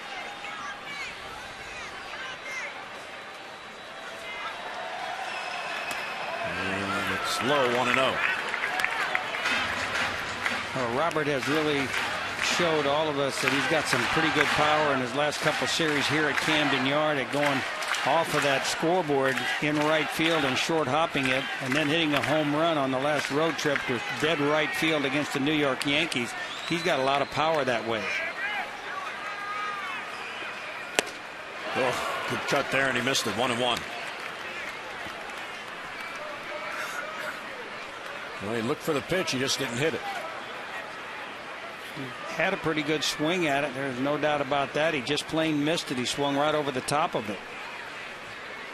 Ball and a strike on him. Neiman, first time tonight, has 2 on in the same inning. 1 man down. Orioles trying to chip back in it here in the 5th. Line down the right field line. Will it stay fair? That is a foul ball. It just faded foul. that easily would have scored 2. I am amazed at how fast Kyle Hudson is. By the time that ball bounced foul and I looked up, he was almost running up the back of Mark Reynolds, who's 90 feet ahead of him to start. Just amazing speed on the bases for Hudson. You know, outside of Brian Roberts, we haven't really developed a lot of speed in this organization, so it's kind of nice that the option's going to be that next year for Buck Showalter to pick one of these young guys to come off and possibly be a 4th outfielder and a guy that you can use to steal bases late. 1-2 pitch fouled off. Buck went out of his way yesterday following the game in Toronto to compliment Hudson, who obviously went on his own because he was sent in a pinch run representing the tying run, and with 2 down he stole second base. And he got into scoring position with the tying run. And he's certainly adept at it. His minor league numbers show you that. 1-2 on Andino. Check swing and it's low. Appeal to first. He did not swing. There's Tom Hallion. Well, the best base stealers, I've seen some, Willie Wilson, Ricky Henderson. You just couldn't give these guys the steal sign whenever you want. You had to give them the green light because stealing bases, as many as they did, was a feel. It's just how the pitcher looked at them at holding guys on. They pick up things that are so small about the delivery that they get good jumps that a manager or a coach could never tell really what the difference was. 2-2 on Robert Andino. Line drive down the line. That is a fair ball, base hit, and it goes all the way to the corner. Here's Reynolds to score. Hudson being set. Now he's stopped by Willie Randolph. What a job by Jennings to get to that ball. Randolph was sending him, and then Jennings came up with it and fired back in. But the Orioles with a run have something going here. 4-1, second and third, and 1 out. Well, Robert Andino comes through with a big base hit again for the Orioles. Fastball middle in. He's all over this ball. He does exactly what he's supposed to do. Pull it down the left field line. It gets into the corner, and here's what Jim's talking about. Pretty good play by the left fielder to keep that second run from scoring. It would have been bang, bang all the way. But the Orioles did the right thing right there with only 1 out at holding that runner, trying to guarantee themselves a better shot at scoring at least 2 runs this inning. Matt Engel now 2 in scoring position with only 1 out. And he looks over an off-speed pitch, and it's low. 1-0. There's Jake McGee, a left-hander, getting loose for Tampa Bay. The Rays have a 10-man bullpen with their call-ups. They've added 2 more since we last saw the Rays last weekend. 1-0 is low, ball 2. Well, the Orioles are really obviously starting to get to Jeff Niemann. The last inning, 4 balls hit pretty good. One of them went for a line drive double play and then a line shot at the end of the inning at the shortstop, and now a walk and 2 base hits, a double. And it doesn't look quite as easy as it did his first time through the order. 61 pitches, though. He's been very pitch efficient. 2-0 is bounced foul. Matt Engel is grounded out. He is struck out. A couple of big base hits in the series up in Toronto. Matt with 2 outs and driving in some runs on some real good at-bats, staying back on the ball, hitting an off-speed pitch and driving in some big runs with 2 outs. 2-1 pitch, line drive, foul down the line. Oh, that play was dangerous for a variety of ways. Longoria nearly grabbed it, but he was concerned it was going to stay fair and blooped down the line. Engel gets inside the ball, kind of cuts the ball the opposite way. Longoria couldn't get a jump on it. Probably would have had a shot at catching that ball if he could have.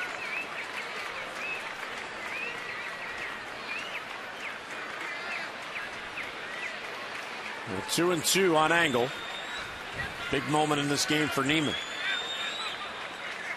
And he got him. Foul tip held by the catcher, Lobaton.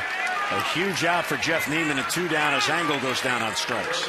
Well, he couldn't have thrown a better pitch in that situation. He gets on top of this curveball and way down in the strike zone. Not a strike, but you have to swing at it because those 12-6 curveballs are the toughest ones to read. You just don't know when they're going to break on you. You don't want to get called strike 3 in that situation. J.J. Hardy 2 for 2. He's gone 50 at-bats without a home run. He represents the tying run here in the 5th inning.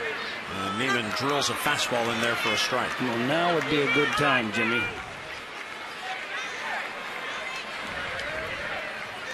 Runners in scoring position. He's had a good year.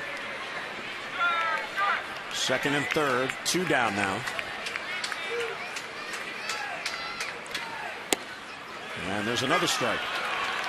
Well, that's that fastball that we've seen so many times go out of the ballpark with J.J. He loves that fastball middle in.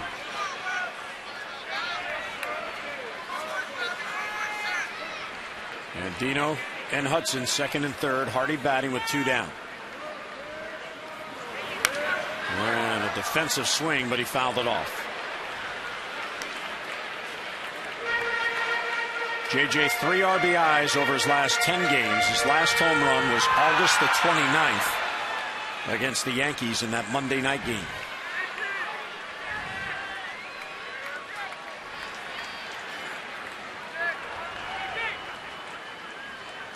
Here's the 0-2, and it's inside. A ball and 2 strikes. I get a little excited when I see the catcher move to the inside corner against J.J. because he does stand off the plate quite a bit. See Lobaton checking out his feet there. Yeah. If he throws him a strike on the inside corner, he's got enough room to get his hands inside and still pull the ball. Here's the 1-2. Ground ball sharply at the short. Played there by Rodriguez, and he gets it across to get Hardy, and that ends the threat. Orioles settle for a run. Strand 2 in scoring position. They played 5, 4-1 Rays.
When walking and when driving, be alert for pedestrians. We'll see on the mound Jimmy Accardo back up from the minor leagues, getting an opportunity or another look-see before the season gets over. A pretty tough run for him in 4 of his last 5 outings. He gave up runs in 7 innings, 5 earned runs. But the Orioles want to take another look at him and see if he's a possible make for them next season coming out of the bullpen.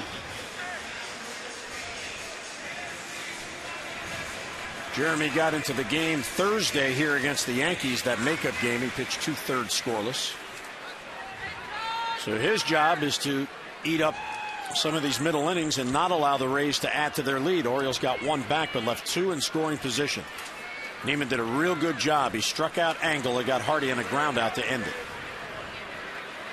Casey Kutchman takes inside.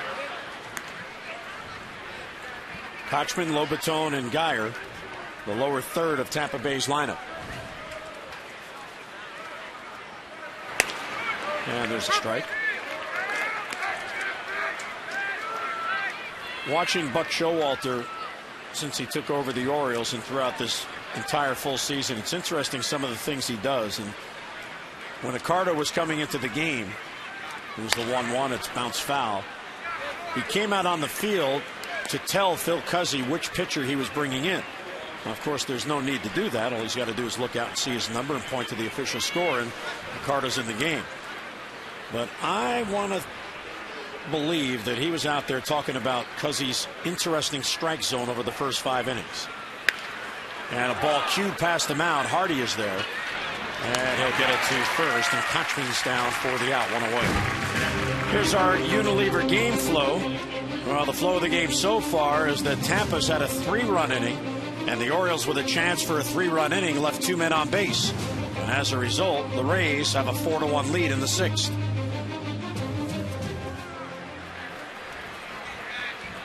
So 1 down in the 6th inning.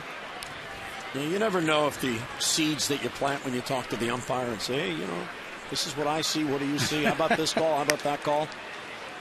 In today's game, you can't say too much to the umpires because they're really more schooled in throwing you out of ball games and maintaining control. In the old days, you could almost yell at them. As long as you didn't look at them, you could yell at them in that mask, and they would sometimes listen to you. Not very often, but sometimes. Yeah, Earl certainly had his fun with umpires. Well, he used to give me messages to take up to the umpires that weren't real nice. So I'd try to tell him, don't kill the messenger, please. Don't call him out on another 3rd strike.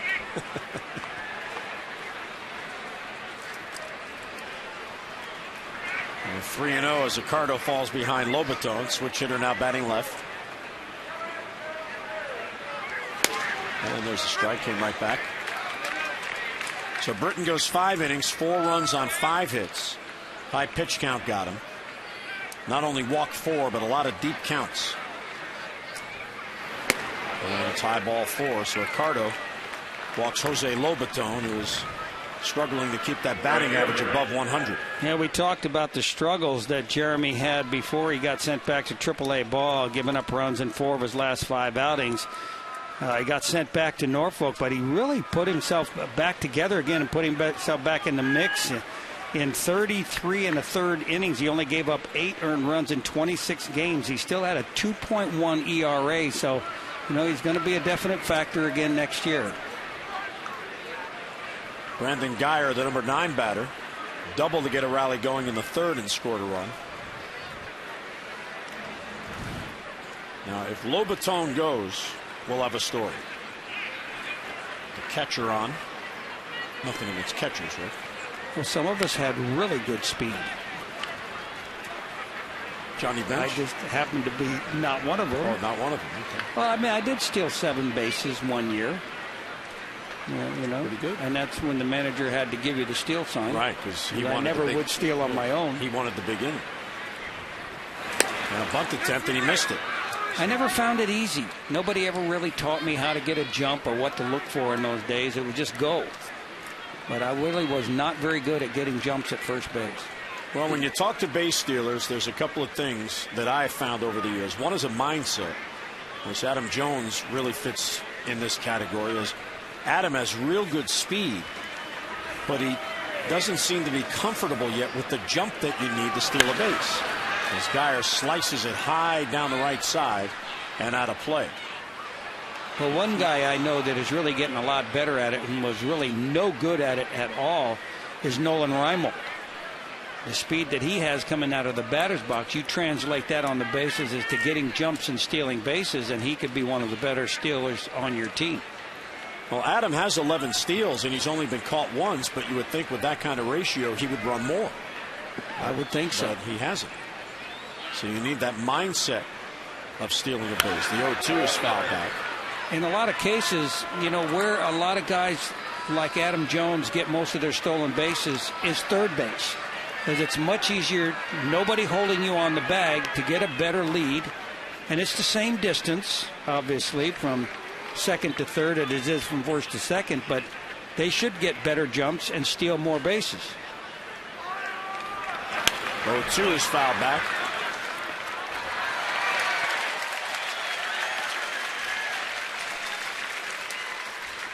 So 0-2 the count on Brandon Geyer.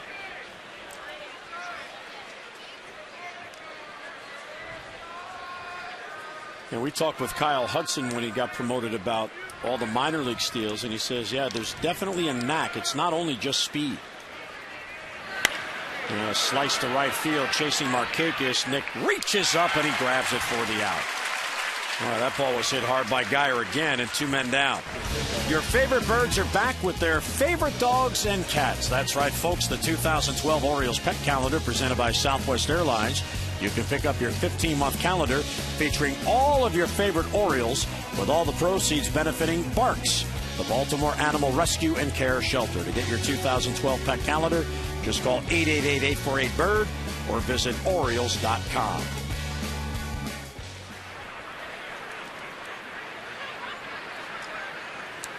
So 2 down, and here is Desmond Jennings. You gonna get your calendar? No, I haven't gotten it yet. All right, well, I'm counting on you. You got to help the puppies and the kittens. The thought was just going through my mind that most dogs look like their owners, or owners buy dogs that look like them. I didn't get the beagle thing with the skipper. Was that a beagle? What was it? A basset hound. Okay, a basset hound. All right. That's why Buck doesn't look like a beagle. My producer just yelled at me and said it was a basset hound. 1-1 the count on Jennings. I think you better end the subject before he hears about it. Dempsey's on TV saying I'm a beagle. What's going on? Jennings is 0 for 3. He's lined out hard and grounded out twice. Here's Jose Lobaton, the catcher, on at first with 2 men down. And there's a strike. 2-2.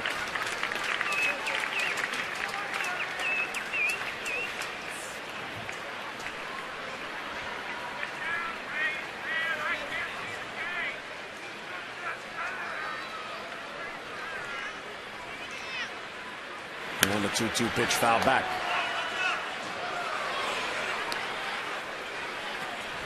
Tomorrow night, the Orioles get to contend with David Price. So the ace of the Rays staff goes in the middle game of this series. Alfredo Simon goes for the Orioles. And then on Wednesday night, Buck Showalter sends Jeremy Guthrie against Wade Davis. Joe Madden has his team playing very well. Here's the 2-2 and a foul back. There's Jeremy. He'll pitch the finale.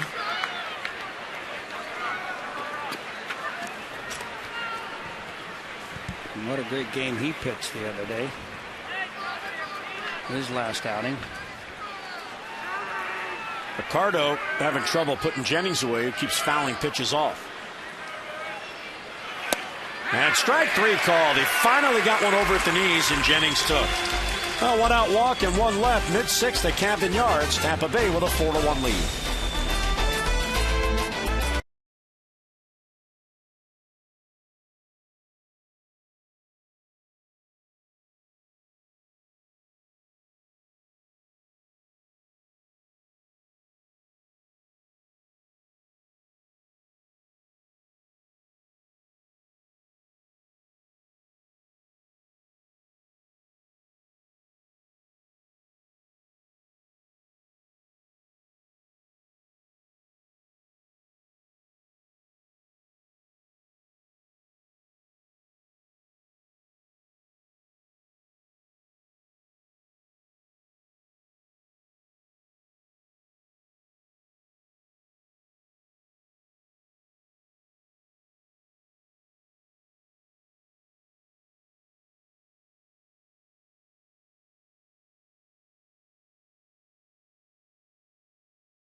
Markakis and Zobrist down the left field line, drives in a run. Rodriguez now inside out, it's a base hit to the right side. Zobrist scores. Tampa Bay putting up some runs until Andino finally gets a hold of one down the left field line. He scores the only run for the Orioles so far tonight. The score now at 4-1. Tampa Bay is leading. So a 4-1 game, each team with 5 base hits. Zobrist with a big base hit. Andino got the Orioles their run, and Jeff Neiman, with 5 innings in command, now goes to work in the 6th. Here's Nick Markakis. It was 0 for 2.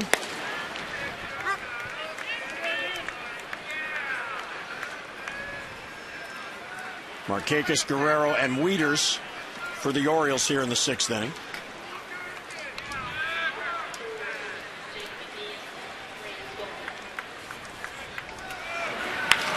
And this ball sliced to left and deep, but playable for Jennings. He gets back on it.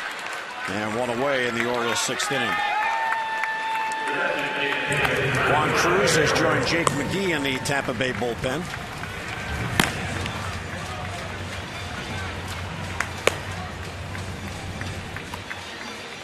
But Showalter's team down by 3 in the 6th inning. Here's Vladimir Guerrero. Vladimir singled his last at-bat. And looks over ball 1. That's the 3rd time through the order for Jeff Neiman. Not a pretty good 2nd time through the order. The Orioles started to pick up some hits and drove in a run. Had a chance to get some more RBIs, but didn't do it. Good breaking ball there, and a ball and a strike. Neiman has walked only 1. That was Reynolds, and he scored, and he has struck out 2. 4-1 game in the 6th. If Tampa Bay can pull this off, this would be just an incredible story coming back from where they were. As Joe Madden, he's been looking up from 3rd place for quite a while.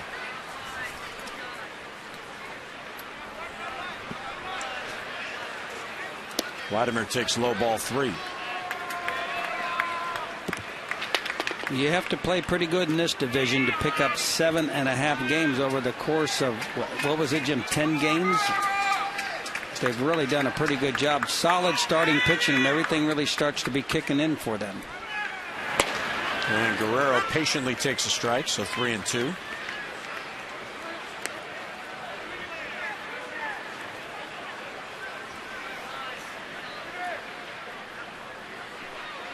And the payoff pitch, strike 3 call. Breaking ball, it fooled him. So Guerrero down on strikes and 2 away. Well, there's that same curveball again that we saw on those last strikeout to Matt Engel. 2 strikes, 12 o'clock to 6 o'clock break. Very hard to read for even the best hitters in the game. Neiman has had 2 3-up, 3-down innings in the 2nd and the 3rd. He's 2 outs, nobody on here in the 6th. Matt Wieters now. High fly ball, left center field. Jennings is back on it. That ball carries, and that ball is gone. It's into the Oriole bullpen for a home run, and it's a 2-run game. Wow, what a power swing that was. That ball was so high you couldn't tell whether or not it was going to carry out of the ballpark. It was a long way out of the ballpark. Matt Wieters gets a hold of one, and he just powers that ball. Trying to throw that fastball down. It stays up in the strike zone.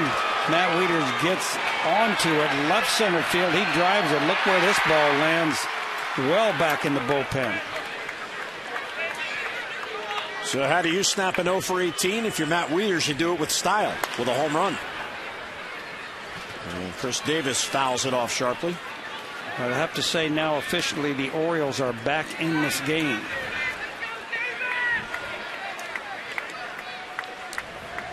Davis 0 for 2. He is grounded out. He is flied out.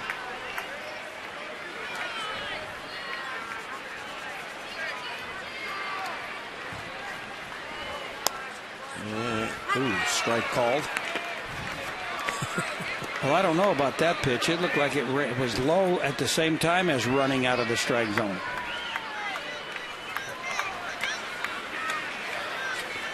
See the eyes of Buck Showalter looking on from the bench.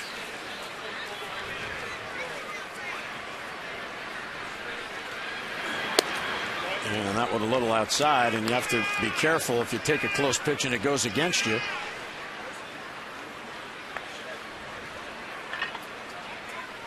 It's the Orioles' first home run since last Thursday against the Yankees. 40-inning homerless streak just snapped by Matt Wieters. Davis fouls it off. Last home run was hit by Guerrero in that day game against the Yankees, the makeup game.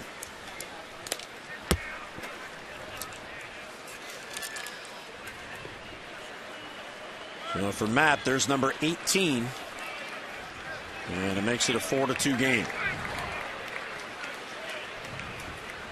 1-2 with 2 down. And that's high, 2-2.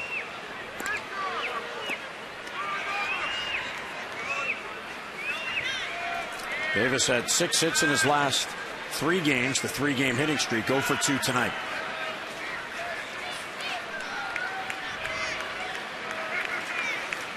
And he got him.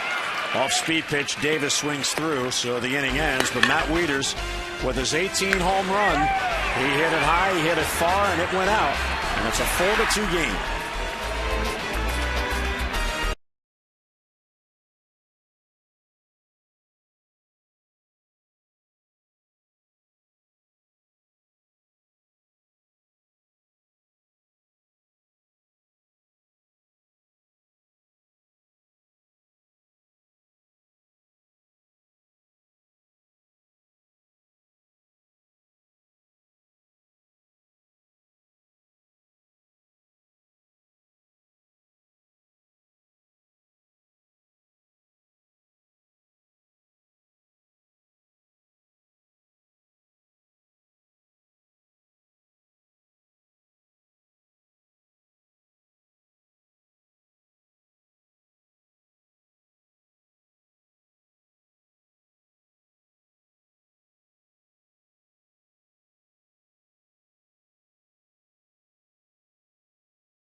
Out against David Price. Coverage on MASN 2 HD begins at 6:30 with those extra presented by Verizon Wireless, and then game coverage at 7 o'clock.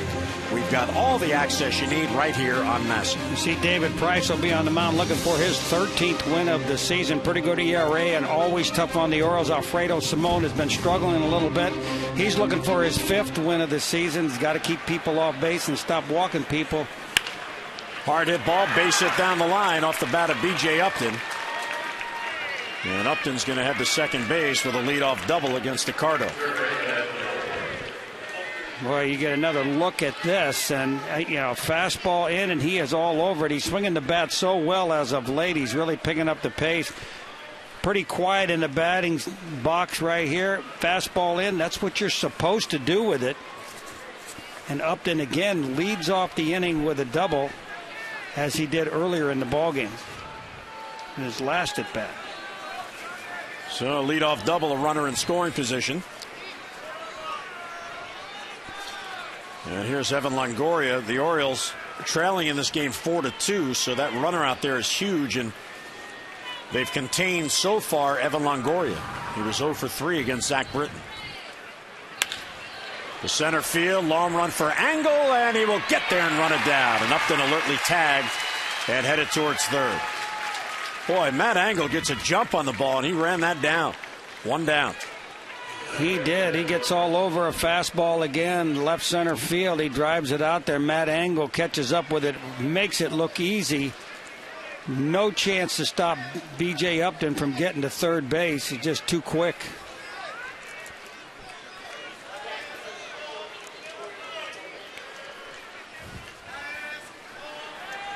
So here's Ben Zobrist. Switch hitter bats left. Orioles have the infield in. They need to cut this run off. And ball one inside. There's Zach Phillips getting loose. Left-hander has pitched well since joining the Orioles.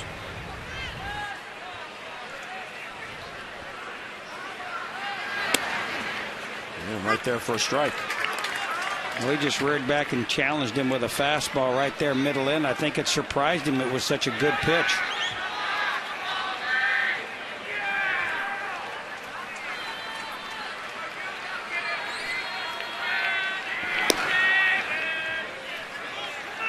And taken for a ball two.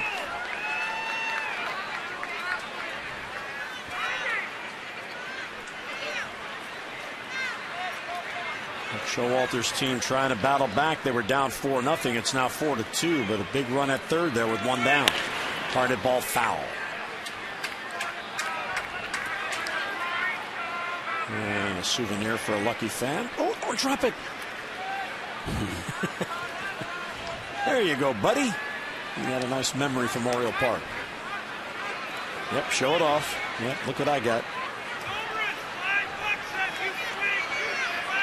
2 balls and 2 strikes on Zobrist.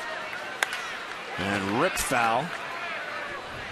And down the line, that caroms all the way out towards Markakis. Well, you can't make any mistakes right here and go ahead and give that run back that the Orioles just got off the bat of Matt Wieters. You got to find some way to make a pitch here to get him to swing and miss, if at all possible, or pop it up. Upton at third with one down. And he popped it up foul wide of third, but Davis will run out of room. Caroms back to him.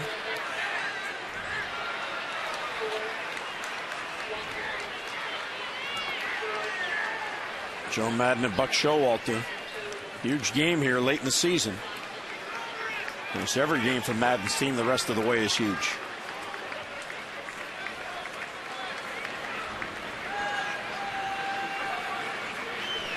Another 2-2 pitch. Outside, ball 3.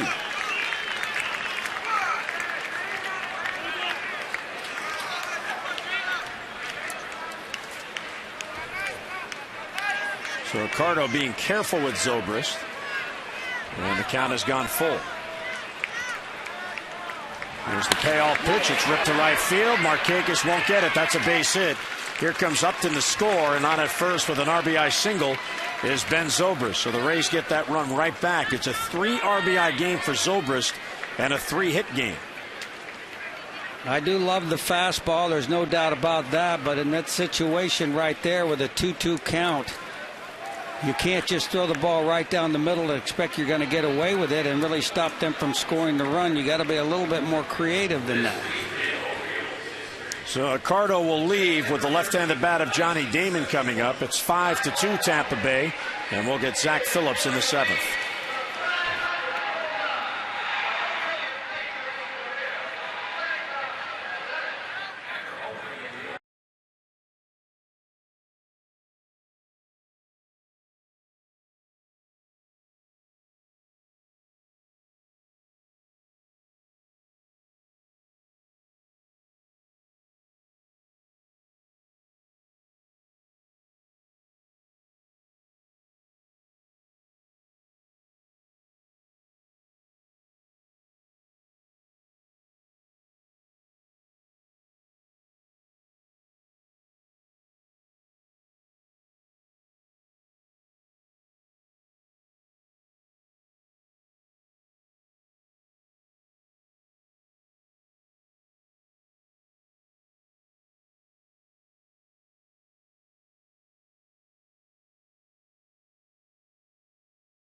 And 1 out. Tampa Bay with a 5-2 lead. He has been sensational since joining the Orioles. Got him in a trade with Texas. It was a minor league trade. He went to AAA Norfolk, and then one of the September call-ups as the Orioles want to get a look at him. And he is really showing well, too, on 5 scoreless appearances over a stretch of 4 innings pitched. He stranded all 7 inherited runners that Buck Showalter has given him. Here's Johnny Damon, who was 0 for 1 officially. He's also walked and driven in a run with a sac fly. And Phillips misses upstairs, 1-0. Kind of like what we're starting to see out of all these left-handers coming out of the bullpen. Maybe Scotty McGregor's had quite a nice effect on these guys. They're all using that big sweeping breaking ball and a pretty good fastball, and their change-ups on occasion, too. It's not often you see guys come out of the bullpen with 3 good pitches. Damon fouls it back, 1-1. And Jason Birkin back with the team. There's Mr. McGregor behind him. Jason activated from the DL today.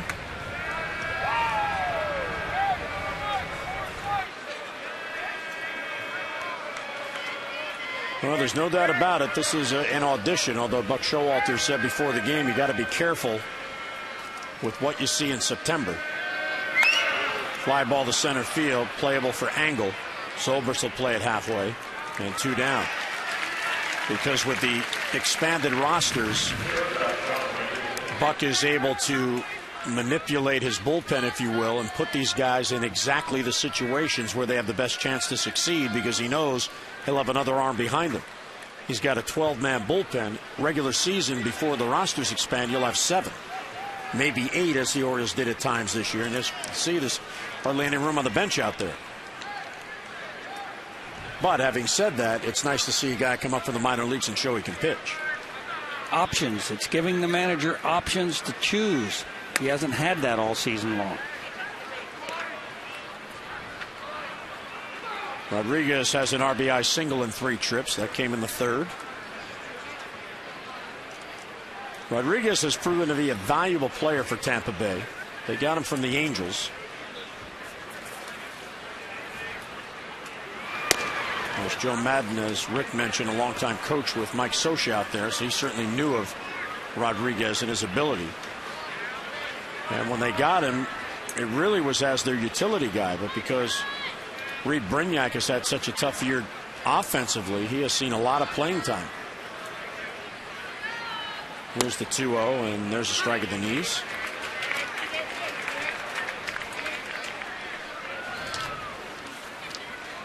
Still just 26 years old.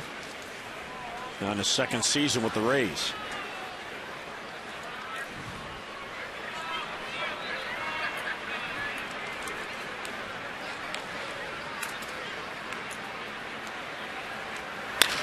And another base hit for Rodriguez. He's 2 for 4. Zobrist will hold at second, and Rodriguez on at first. So Phillips retired the lefty. The right-hander singles. Now here's another lefty coming up against him. Well, had there been another right-hander coming up, he probably never would have faced Rodriguez in the first place. But this is the guy that I think Buck Showalter really wanted him to key on in this situation. Casey Kochman has had a great year, and as you said earlier in the ballgame, he's been in a slump. He went from the 340s down to 312. And there's a strike. Came right at him.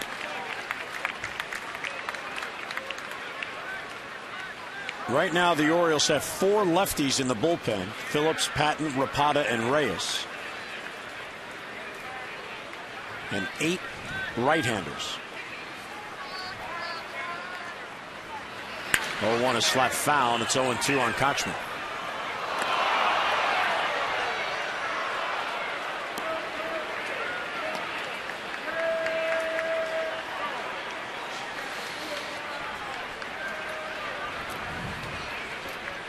Showalter looking on from the bench with John Russell.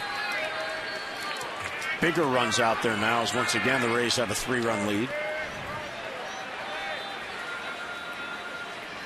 0-2 to Kochman is high, and a ball and 2 strikes.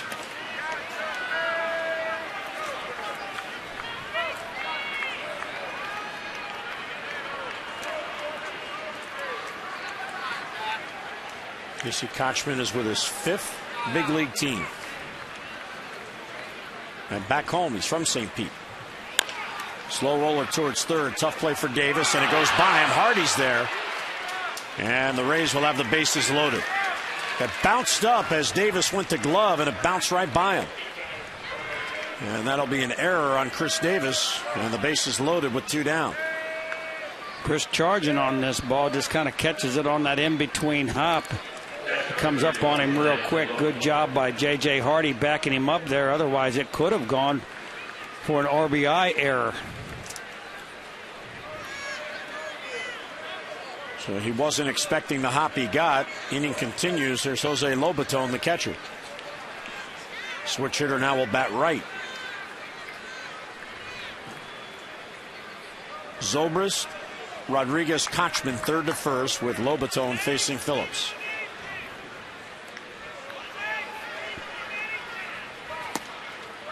And 1-1.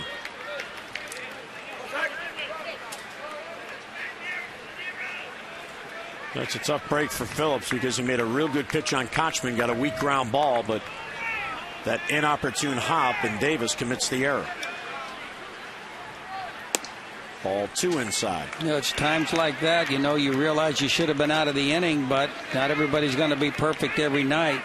And you got to find out exactly how you're going to pitch in ball games like this when the defense isn't strong behind you. So Phillips is getting an opportunity here to show what he can do in case things aren't perfect all the time.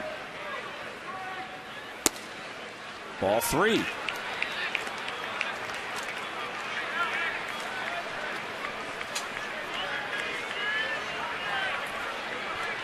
Lobaton is 0 for 2. His batting average in this is 9th game at the Rays is .095. And he takes all the way, 3-1. He walked his last at bat. That was against Ricardo. Now he's 3-1 on Phillips. No, this is the real tough part of this at bat is he's going to have to throw that fastball in there again. That's the one pitch he's thrown for a strike, and see what happens.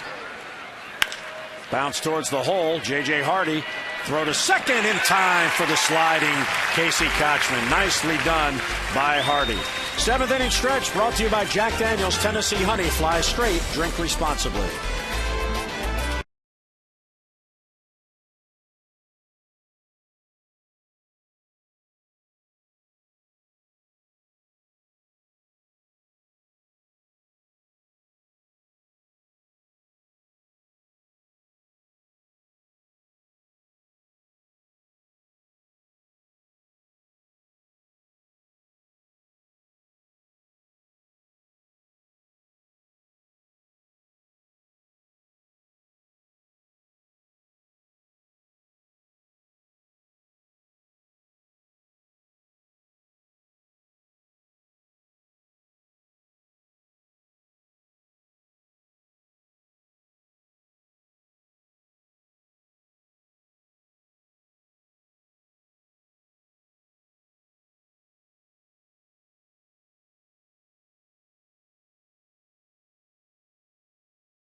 He got out of the jam. He did. You know, he gave up 4 hits that second time through the order, but he was able to make a couple of picks himself and get himself out of trouble. Line drive off the bat of Nick Markakis, went for a double play. But as of late, he's found that 2-strike over-the-top curveball, and he's gotten 3 really big strikeouts in a situation where he was almost out of this game. And Zach Phillips did a real good job there getting out of that jam in the top of the 7th as Hardy helped him out with a play. But information at-bats for Buck Showalter. He had to face a righty, fell behind 3-0, and finally got a ground ball to end He's it. looked real good against left-handers ever since he's been given this opportunity. Big sweep and breaking ball has gotten him out of a lot of trouble. So the Orioles come to bat in the bottom of the 7th. Neiman's still in there. And Mark Reynolds, well, you know all about his strikeouts. 2008, 204, 2009, 223. Last year, 211. Well, this year he's at 178. 14 consecutive games with a strikeout. His active streak, 26 Ks in those 14 games. But so far tonight, he has not gone down on strikes.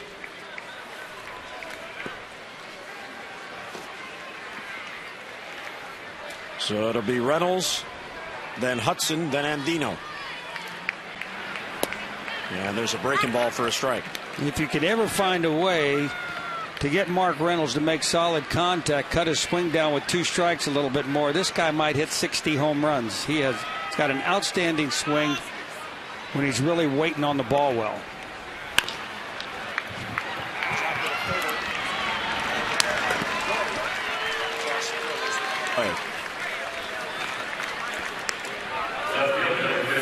MLB.com's At Bat 11 app for iPhone, iPad, Android, and BlackBerry is live baseball. You can follow the Orioles wherever you are with game day pitch-by-pitch tracking, plus get in-progress box scores and stats, breaking news, and searchable video highlights. At Bat 11 also includes game day audio to listen to every game live, and MLB.tv subscribers can watch games live with iPhone, iPad, and Android. Just text At Bat to 31826 or visit Orioles.com for the details. So one away on the Reynolds ground out. Here's Kyle Hudson. Strike in the outside corner. No balls and 2 strikes.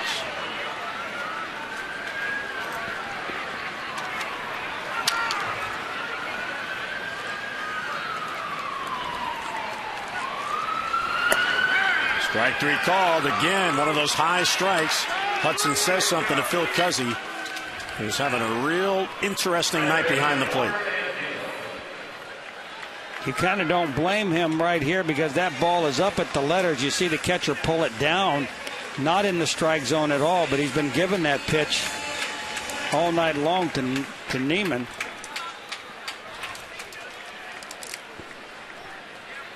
So 2 quick outs in the 7th. Here's Andino. And there's a strike in the inside corner.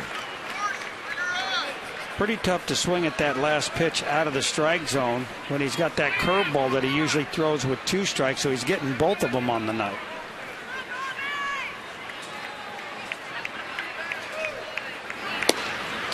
And it's down and away, 1-1. Neiman now has 5 strikeouts.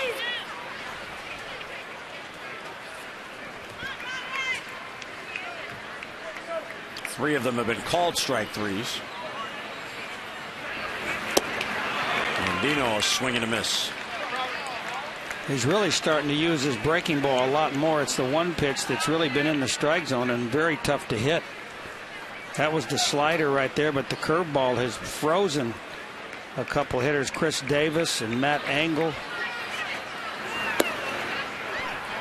Well, that looked like a pretty good pitch, but it's called the ball. 2-2. Kind of pulled that one to the outside corner a little bit more. The other ones he just aimed for the middle of the plate.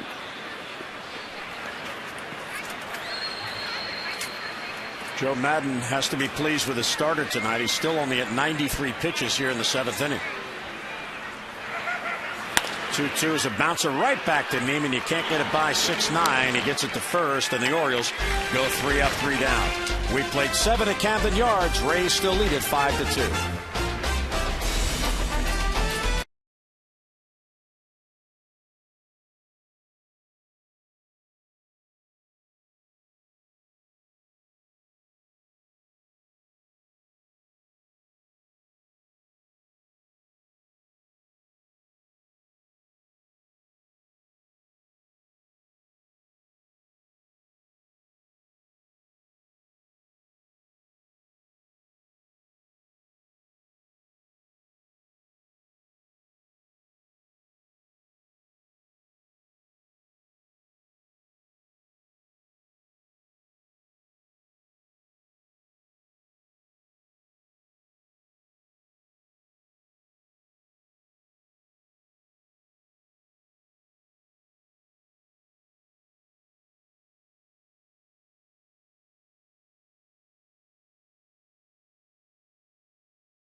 This is your chance to join the team and live the dream, as all Dream Week participants will join members of the 1992 Orioles on the field for a week of daily baseball drills, instruction games, and more.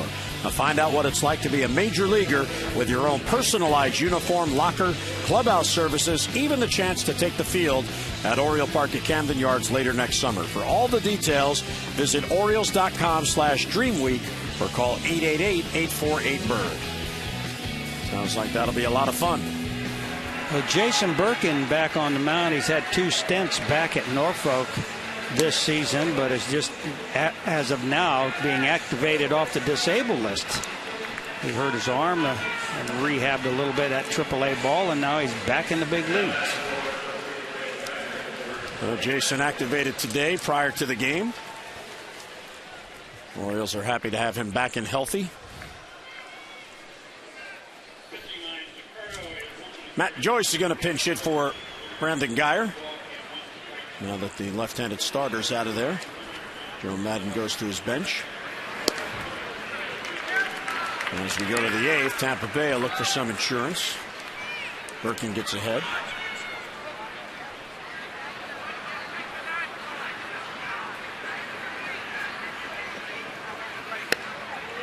And fastball's high, 1-1.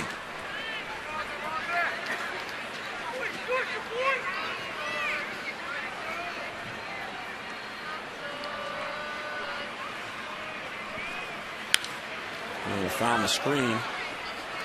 A ball and 2 strikes on Joyce. Last year was an amazing year for Jason. He had been a starter, but then made the ball club as his long man and pitched almost so well as a long man all season long. He almost made the All-Star team. And a ball taken. And Jason's last appearance for the Orioles was August the 17th. He pitched a 1/3 of an inning against the Athletics, and 2 days later was placed on the DL. Swept foul. He actually has a stretch. Rick mentioned he went down and back to AAA a couple of times. He was sent to AAA on July the 31st after he allowed 7 earned runs in relief against the Yankees in 2 2/3. Well, then he had 4 straight scoreless appearances before going on the DL. And a foul back. And of course, he's also welcomed with his wife, his first child, a girl, Hadley Lean. So congratulations to the Birkins. And now he's not only healthy and back on the mound, he's a daddy. Well, he pitched so well in long relief that they almost reconsidered putting him back in the rotation as a starting pitcher. Then he hurt his arm and went through a couple of tough outings, and then they decided to put him on the disabled list and try to rehab him at AAA. So he's been up and down a couple of times since then, but I think he's really learned a lot over the last couple of years about how important it is to keep the ball down in the strike zone. Well, he gets Matt Joyce. Down on strikes he goes. And 1 away in the Tampa Bay 8th. Pretty good look at this sinking fastball. He tries to throw it in off the plate and catch the inside corner. Joyce can't hold up on this pitch. It's not really a strike, but it's so close you got to swing at it. And our Dodge Ram Exmo brought to you by Ram Trucks, designed, tested, and proven to be the best trucks we've ever built. Ram. Jennings takes ball 1.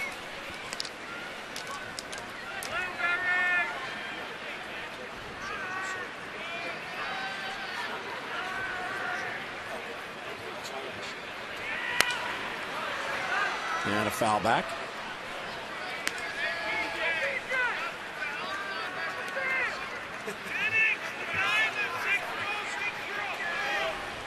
One and 1 the count on Desmond Jennings. He was hitless on the night. He has struck out, he has grounded out twice, and he has flied out. Oh, good looking breaking ball there. There's that Birkin slider. Well, when Jason is feeling good, he's got no arm problems. You know, he's really got a rubber arm. He showed that.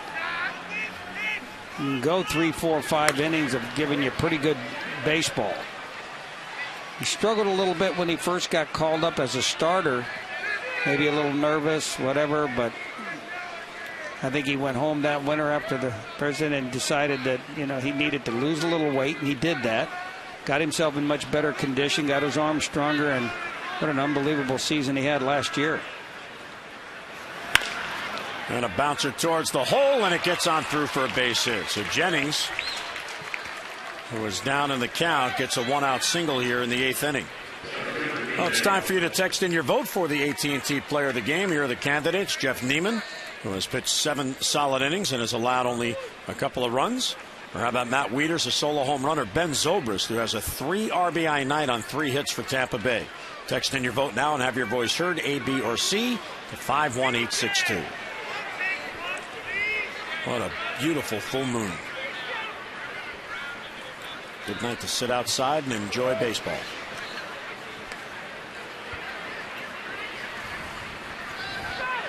Yeah, here is B.J. Upton, who's got a perfect night going. He has walked twice, he has doubled twice, and he has scored 3 times. And he looks at a fastball for a strike. Well, he's hitting 5 in a row, and he is 11 for his last 21.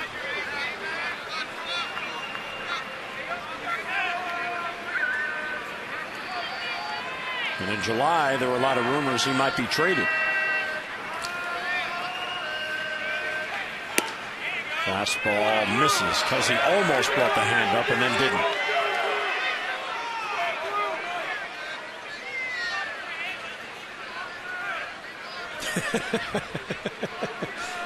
Nothing to say to top that. You're right. 1-1.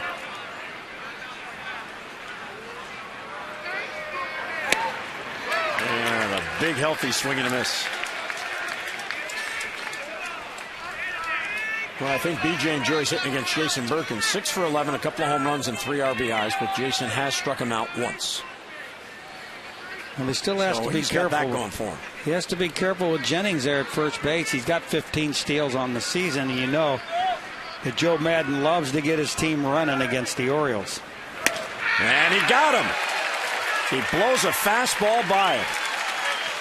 What a good rising fastball that was. I don't know if it was by design, but it certainly was effective. You see the ball running in on him, up in the strike zone. B.J. Upton, who's been on base all 4 times with 2 walks and 2 doubles, swings right through this ball. Well, here's Longoria, who is 0 for 4 on the night, but he has hit the ball hard 3 times. And the slider gets in there for a strike.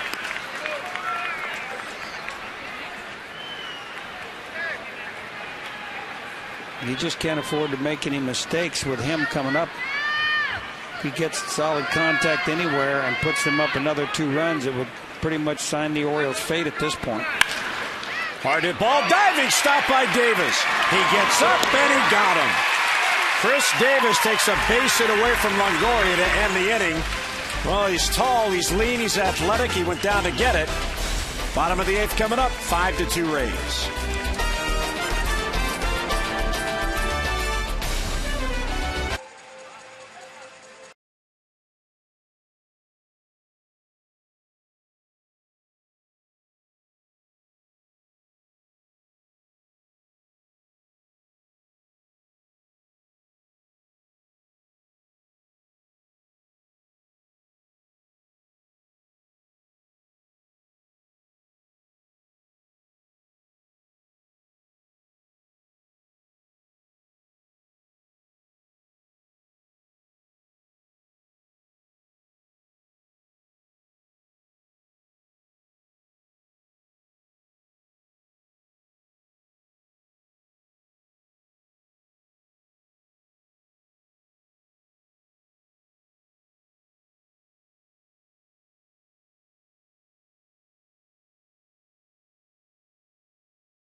that first step towards a healthier and a more active lifestyle.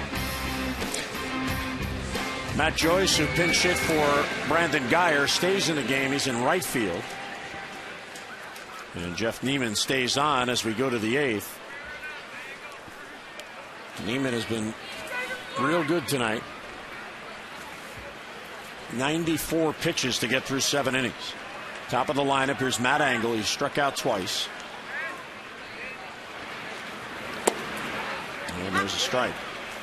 You look back at all of the games that Jeff Neiman has been in where he has pitched to the 7th inning or better. Now 28 of them. His record still stands at 18-3. So he has been pretty effective pitching deep into ball games.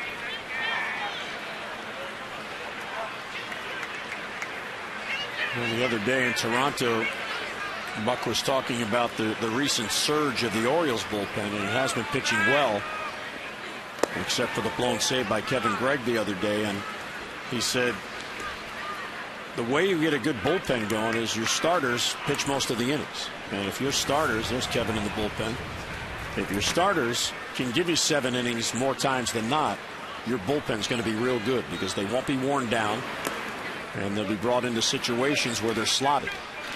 There's so many times this season that Buck Showalter was forced to use one of the better guys in his bullpen. The amount of innings where you had to give him a day or 2 days off, and it really limited your ability to put together any long winning streaks when you had to use your bullpen.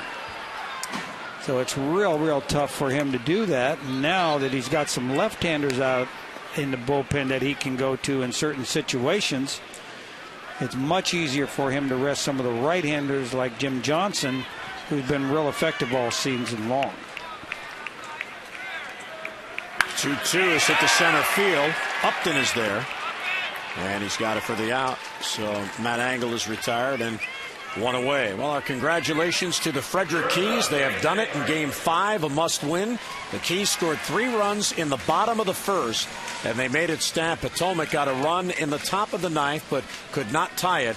So Jacob Pettit gets the win. Jonathan Scope and Baker each hit home runs. That accounted for all 3 runs. So Frederick now moves on to the championship round against Kinston. So the Carolina League Frederick Keys play on. And congratulations to Orlando Gomez, their manager, one of the good guys in the organization. This team has had a real good year. There's J.J. Hardy, who's got a multi-hit game going, his 37th of the year.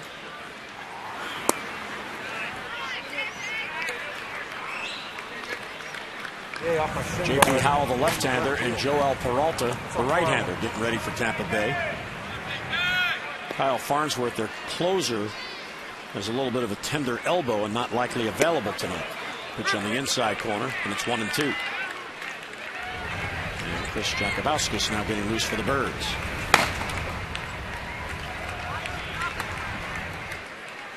Hardy has 2 singles. One was an infield hit, a swinging bunt.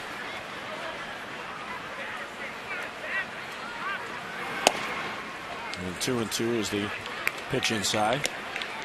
So Jeff Neiman, his last 2 starts, 12 earned runs in 9 2/3, and tonight 2 earned runs, 7 1/3. He'll have 4 home runs combined in those other 2 starts, 1 tonight. Swept towards third. Longoria waits on the hop, and the long throw across gets him for the second out.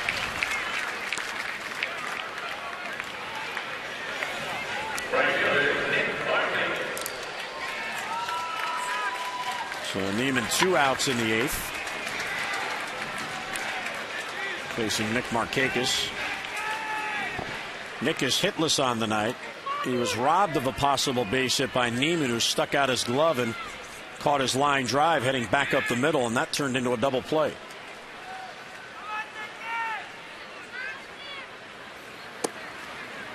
But you just don't see it very often where Nick Markakis will go hitless in a ball game. He doesn't go very many through the course of a month where he doesn't get at least 1 hit. You kind of hope at times he gets it in his first at bat, because if he does, he's going to get 3 on the night. Most of the time he does. Looking to extend his hitting streak to 5 in a row. He has flied out, lined out, and flied out again.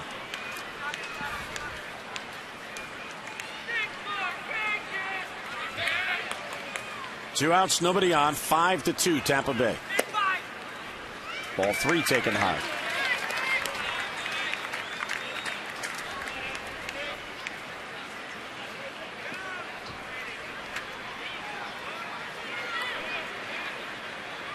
Skipper's looking on, and there's ball 4, and Markakis draws the walk. He is only the 8th Oriole base runner in this game. And here's Joe Madden out. He's going to make the pitching change with Vladimir coming up. So Neiman upset he can't finish the 8th, but he goes 7 2/3 strong. And he is on the plus side of this game, in line for his 10th win of the year, which would be his 3rd straight season with 10 or more wins. So Neiman leaves, 1 on, 2 out, 5-2 Tampa in the 8th.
Well, Jeff Neiman, a good night's work. 7 2/3 innings, 6 hits. He allows only 2 runs, walked 2, and struck out 5. 109 pitches. Upset he couldn't get through that 8th inning. Talking to his bench coach, Dave Martinez. And here's J.P. Howell. And since July the 29th, J.P. Howell has held opposing batters to a 121 batting average, only 4 for 33. And since July the 2nd, just 158, 9 for 57. So he's really come on strong and dropped his ERA from 9.1 to 6.0.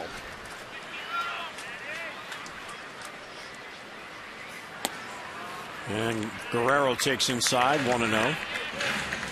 Vladimir's 1 out of 3 with a single. That came in the 4th, a bouncer up the middle. Kind of interesting strategy here for Joe Madden, who certainly knows his team very well, but he had Peralta, a right-hander, warming up with Howell. And yet with Guerrero coming up, he brings Howell on. And Peralta now is sat down in the bullpen.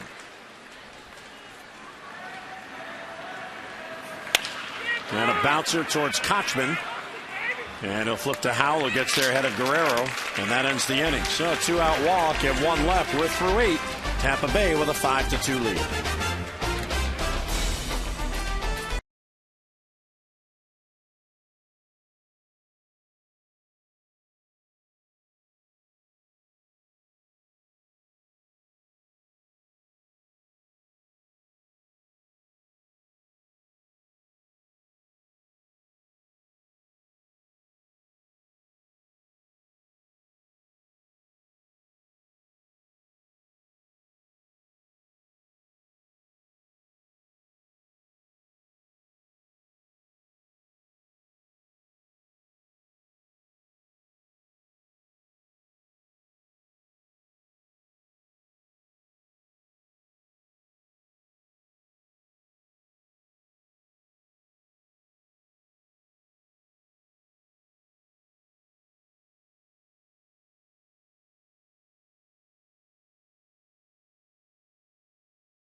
is Monday night.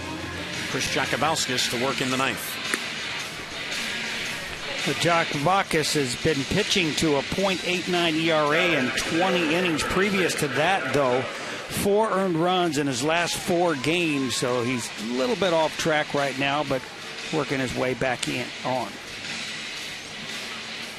He will face Zobrist, then Damon and Rodriguez. 4, 5, and 6 for Tampa Bay in this 3-run game. And Zobrist, the difference in this game. Big curveball for a strike, 0-1. Zobrist, double, couple of singles, and 3 RBIs. So his 3 ribbies, the difference in this game. Well, I think one of the big differences with Chris Jakubowskis is he's gone to his breaking ball a little more often. It's an excellent breaking ball. He's gone to it 3 times here against Zobrist. But again, if you were watching this game, Neiman went to the curveball too, and it's pretty much the same kind, 12 o'clock to 6 o'clock break. And if he can show a lot of hitters that he has that pitch, he'll keep people off that fastball as often as he has been. He's ahead of Zobrist 1-2. Fastball misses high. Jakubowskis, the 5th Orioles pitcher. Britton went 5 innings, 4 runs on 5 hits. Accardo 1 run in an inning and a third. Phillips 2/3 scoreless. Birkin 1 scoreless. And a liner pulled foul past George Hendrick.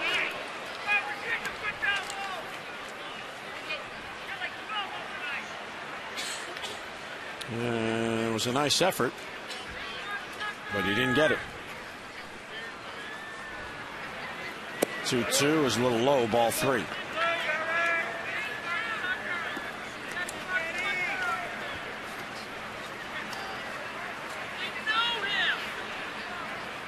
Chris worked in the Saturday game in Toronto, a scoreless inning. Another sharply pulled foul ball, and again George Hendrick has to jump out of the way. Zobrist is taking it out on George. He keeps backing up and backing up and backing up. George, where you going? That is as deep as you're going to see. Look, he's going even more. What Keep a going. good player. Keep going. He's going to need a taxi cab to get back to the first base box here in a minute. And it doesn't help that Tom Hallion, the umpire, keeps teasing him. Wayne Kirby's getting involved. Well, you're not supposed to stand out of the batter's box. It's actually against the rules to do that. With 3-2 on Zobrist. The coach's box, I mean. And he fouls it back. See, he's playing a little bit too far behind it right there. Well, Wayne Kirby knows a little bit about that, the Orioles first base coach. Another 3-2 pitch to Zobrist is fouled off.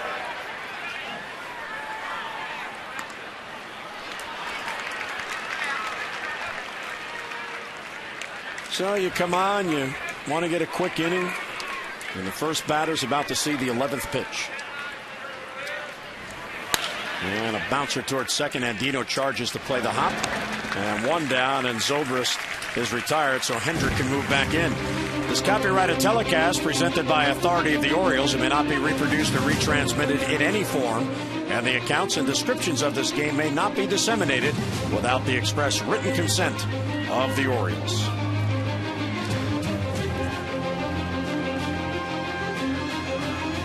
Lovely night downtown. And a breaking ball taken for a strike by Damon.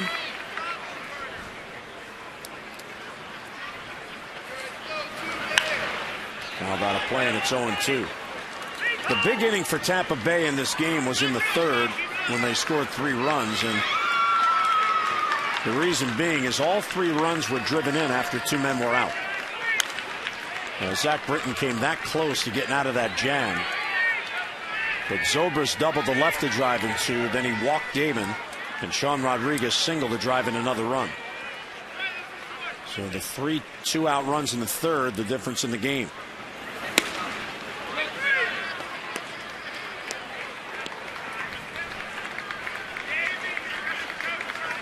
One and 2 on Damon. There's an RBI and a sac fly. He's 0 for 2 plus a walk. Tapper past the mound towards the middle, and Hardy can't get it. It skips on through for a base hit. So Damon's on with a 1-out single.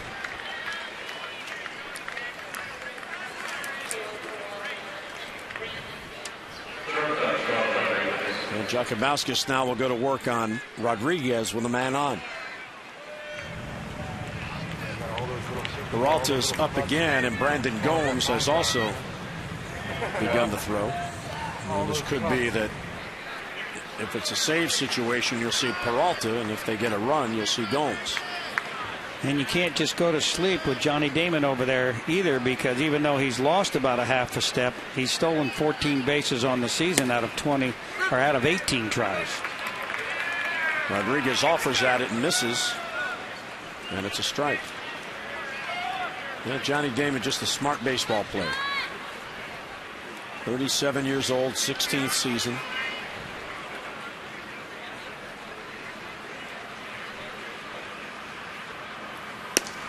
And there's a strike, and it's 0-2. Rodriguez had a good night. 2 hits, an RBI single, 2 for 4 overall. Didn't seem to be too happy with that last call.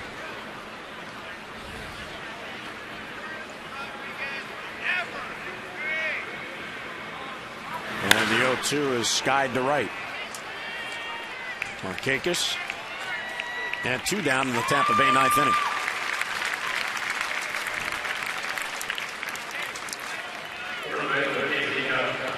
So if this advantage holds for Tampa Bay, they'll gain a half game on Boston. The Red Sox are off tonight.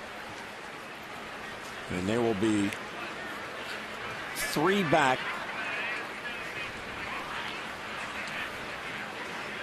of Boston for the wild card. The Yankees do play, so they could gain on them as well, but the Yankees are on the West Coast in Seattle. That game has not yet started.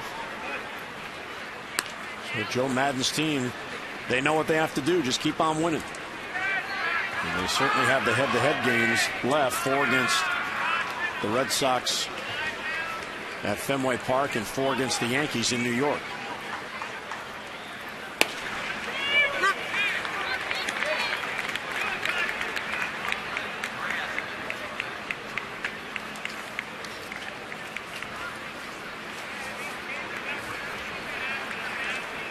Showalter looking on. 1-1 on Kochman. And inside with a fastball. Well, even though it's been a pretty tough season overall for the Orioles, I think Buck Showalter kind of enjoys seeing what's going on out here and these guys in all these different situations, especially playing in his own division, trying to find out what guys he's going to want to give opportunities to later on. Going in spring training. Hit hard to right field over the head of Markakis. He'll play it off the wall. Played the count perfectly. Fires back in. Damon gets to third and holds there. That is a long Camden Yards single for Casey Kochman. There's just nobody who does a better job at playing the ball off the wall than Nick Markakis. This is a bullet hit. Don't know whether it's going to be a home run. Not getting up enough. Kochman on his way for 2, but Nick Markakis did such a great job playing the ball off the wall. They kept Johnny Damon from scoring. He also kept Kochman from getting a double out of it.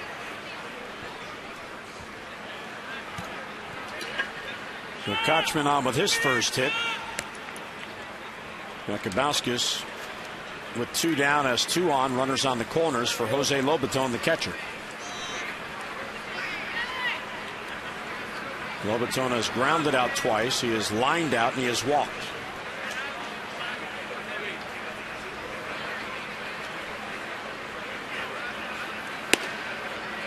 And Jakubowskis misses high, 1-0.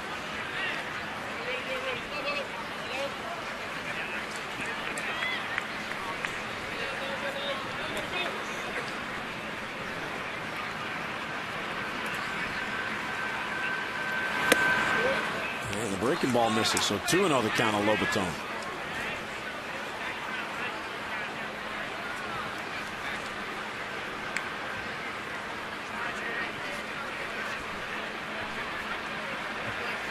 .25 pitches already for Jakubowskis. And a high pop-up, shallow left center field. Who's it going to be? It's going to be Hudson. And Kyle's got it for the out. So 2 hits and 2 left. Here we go. Bottom of the ninth. Wieters, Davis, and Reynolds are due up.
Night fell behind too many hitters and really did pay a big price in the 3rd inning. Again, a second straight game where he's had 4 walks. Zach Britton, do or die ninth for the Orioles. Rays need this game. They're trying to cut into that lead of the Boston Red Sox for the wild card. Let's go back to Jim and Rick. All right, Tom and Rock, thanks very much. So the Orioles come to bat in the ninth, trailing by 3, so they need a big rally if they're going to get this game even. And here is Joel Peralta to look for the save. Joey Peralta is a hard-throwing right-hander. He comes right at you with that fastball. Pretty good slider at the same time, too. Falls off, and he shows a lot of emotion when he gets you out. Something that kind of at times shows a hitter up. So with Farnsworth and the tender elbow, Joe Madden has depth there as he has Peralta.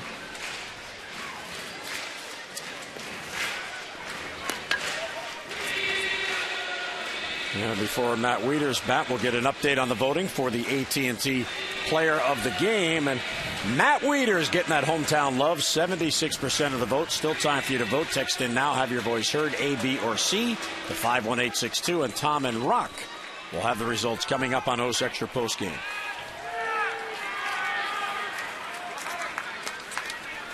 Did you know today was the 18th anniversary of Rock's 25th birthday? I did not. Yeah, that's what I heard. Somebody told me that. So here's Wieters leading off in the ninth. He is 1 out of 3 with a solo homer. So he snapped the 0 for at 0 for 18. And he takes a strike. But one thing you notice about this Tampa Bay pitching staff, everything is first pitch strikes. For Neiman tonight, the first 11 batters that he faced was strike 1, strike 1, strike 1. There's Jim Hickey, the pitching coach. He does a great job for Tampa. Hey, the shift is on. Matt, the O's are down by 3. Bunt. Push it to third. You're on. Now, this would be a great time to be able to do that. And look at him. And he was going to do it. He was listening to you. It's a great time to be able to do it because you're not going to be able to hit a 3-run home run with nobody on base, so you might as well get on base. That's what the important thing is right now. And he does practice this in batting practice. Now, if you're going to be given that as a hitter and you're down by 3, you've got to go ahead and take advantage of it. You have to. He's down to the count now, though, 0-2.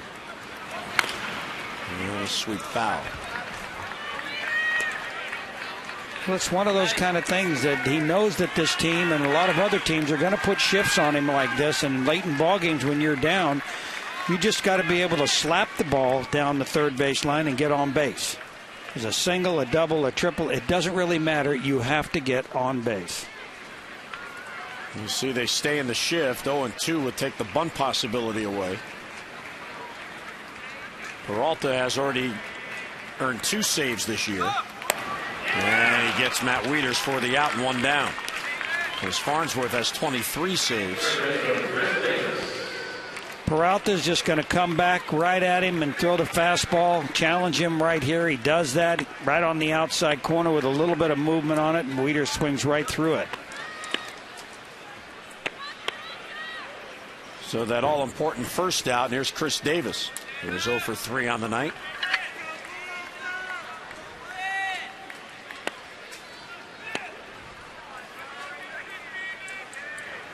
The other thing Tampa Bay does very well, they force you to earn your way on. There's only been 2 walks by the Rays tonight, both of those by the starter Neiman. And there's a breaking ball for a strike, 0-1. And Peralta asked Lobaton, his catcher, to come out. He comes in very aggressively. The body language tells you right away he's going to come right at you. He's done a great job for them, too. 11 of his last 12 appearances have been scoreless appearances. So he's very aggressive. He's going to throw the fastball. He gets ahead of you. You might see a curveball once in a while, but most of the time you're going to have to hit his sinker. And instead he comes in with a changeup, and Davis is out in front, 0-2. Well, that's nice to have in your repertoire where you've got a fastball and a curveball that everybody sees 99% of the time. Because you throw a changeup and nobody expects it at all.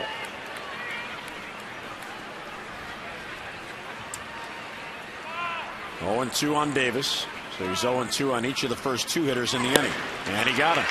Back-to-back changeups. Davis down on strikes and 2 away. Pretty good changeup again. You see the catcher patting the ground, wanting to make sure that he realizes he's got to keep it down in the strike zone. And he throws a perfect strike right at the bottom of the strike zone. So it's up to Mark Reynolds to keep it going now. Mark has grounded out twice, walked and scored in the 5th.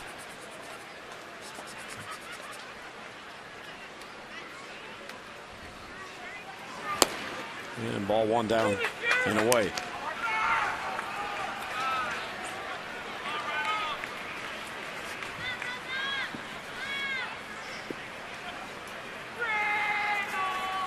Tampa Bay has done a real good job of rebuilding this bullpen. They lost several key components from last year's team. Their bullpen ERA coming in was at 3.77.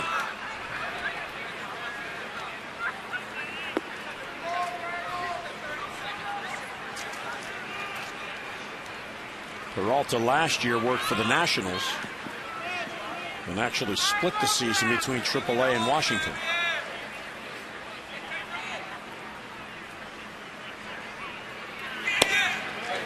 And what that is that's real good use of your scouts who are assigned other organizations and have the AAA teams and the Major League team and maybe the AA team. And he was available as a free agent in the offseason, so Tampa Bay took a chance on him. He's had a good year for him.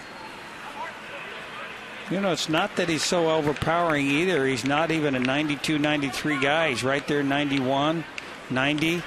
But he hides the ball well. You know, not that 90 or 91 is not a power pitcher, because it certainly is. Let's watch this strike again. Oriole fans a little bit upset, and rightfully so. Well, watch Lobaton move the glove about 1.5 feet. He lifts the ball up. Jeez. Showalter. You can tell Showalter's not too excited about it, too. But if you say something about it, it's an automatic ejection. 2-2 on Reynolds. And it's outside, ball 3. Well, that almost looked like an equalizer right there, because that looked like a better strike pitch than the last one. Looked at a little bit off the outside corner. Yeah. Well, just like he called the strike a little bit low, he let that one go a little bit outside. So Reynolds has worked it to 3-2 with 2 men down. Trying to get on base to keep it going. And he got him. Reynolds down on strikes, and Peralta earns the save by striking out the side in the bottom of the 9th. And the Rays get the opener of this 3-game series. Well, we invite you to join us tomorrow. Moro's action. It's game 2 of the 3-game series against the Rays with Alfredo Simon on the mound. He'll go against David Price. Our coverage begins at 6:30 on MASN 2 HD with O's Extra presented by Verizon Wireless, and then game coverage at 7 o'clock. And now for Rick Dempsey and our entire hard-working crew, Jim Hunter saying so long from Oriole Park, where the Rays have defeated the Orioles 5-2 as the Rays stay hot, charging towards a playoff berth. Tonight's telecast, a massive presentation. Tom and Rocco's Extra comes your way next.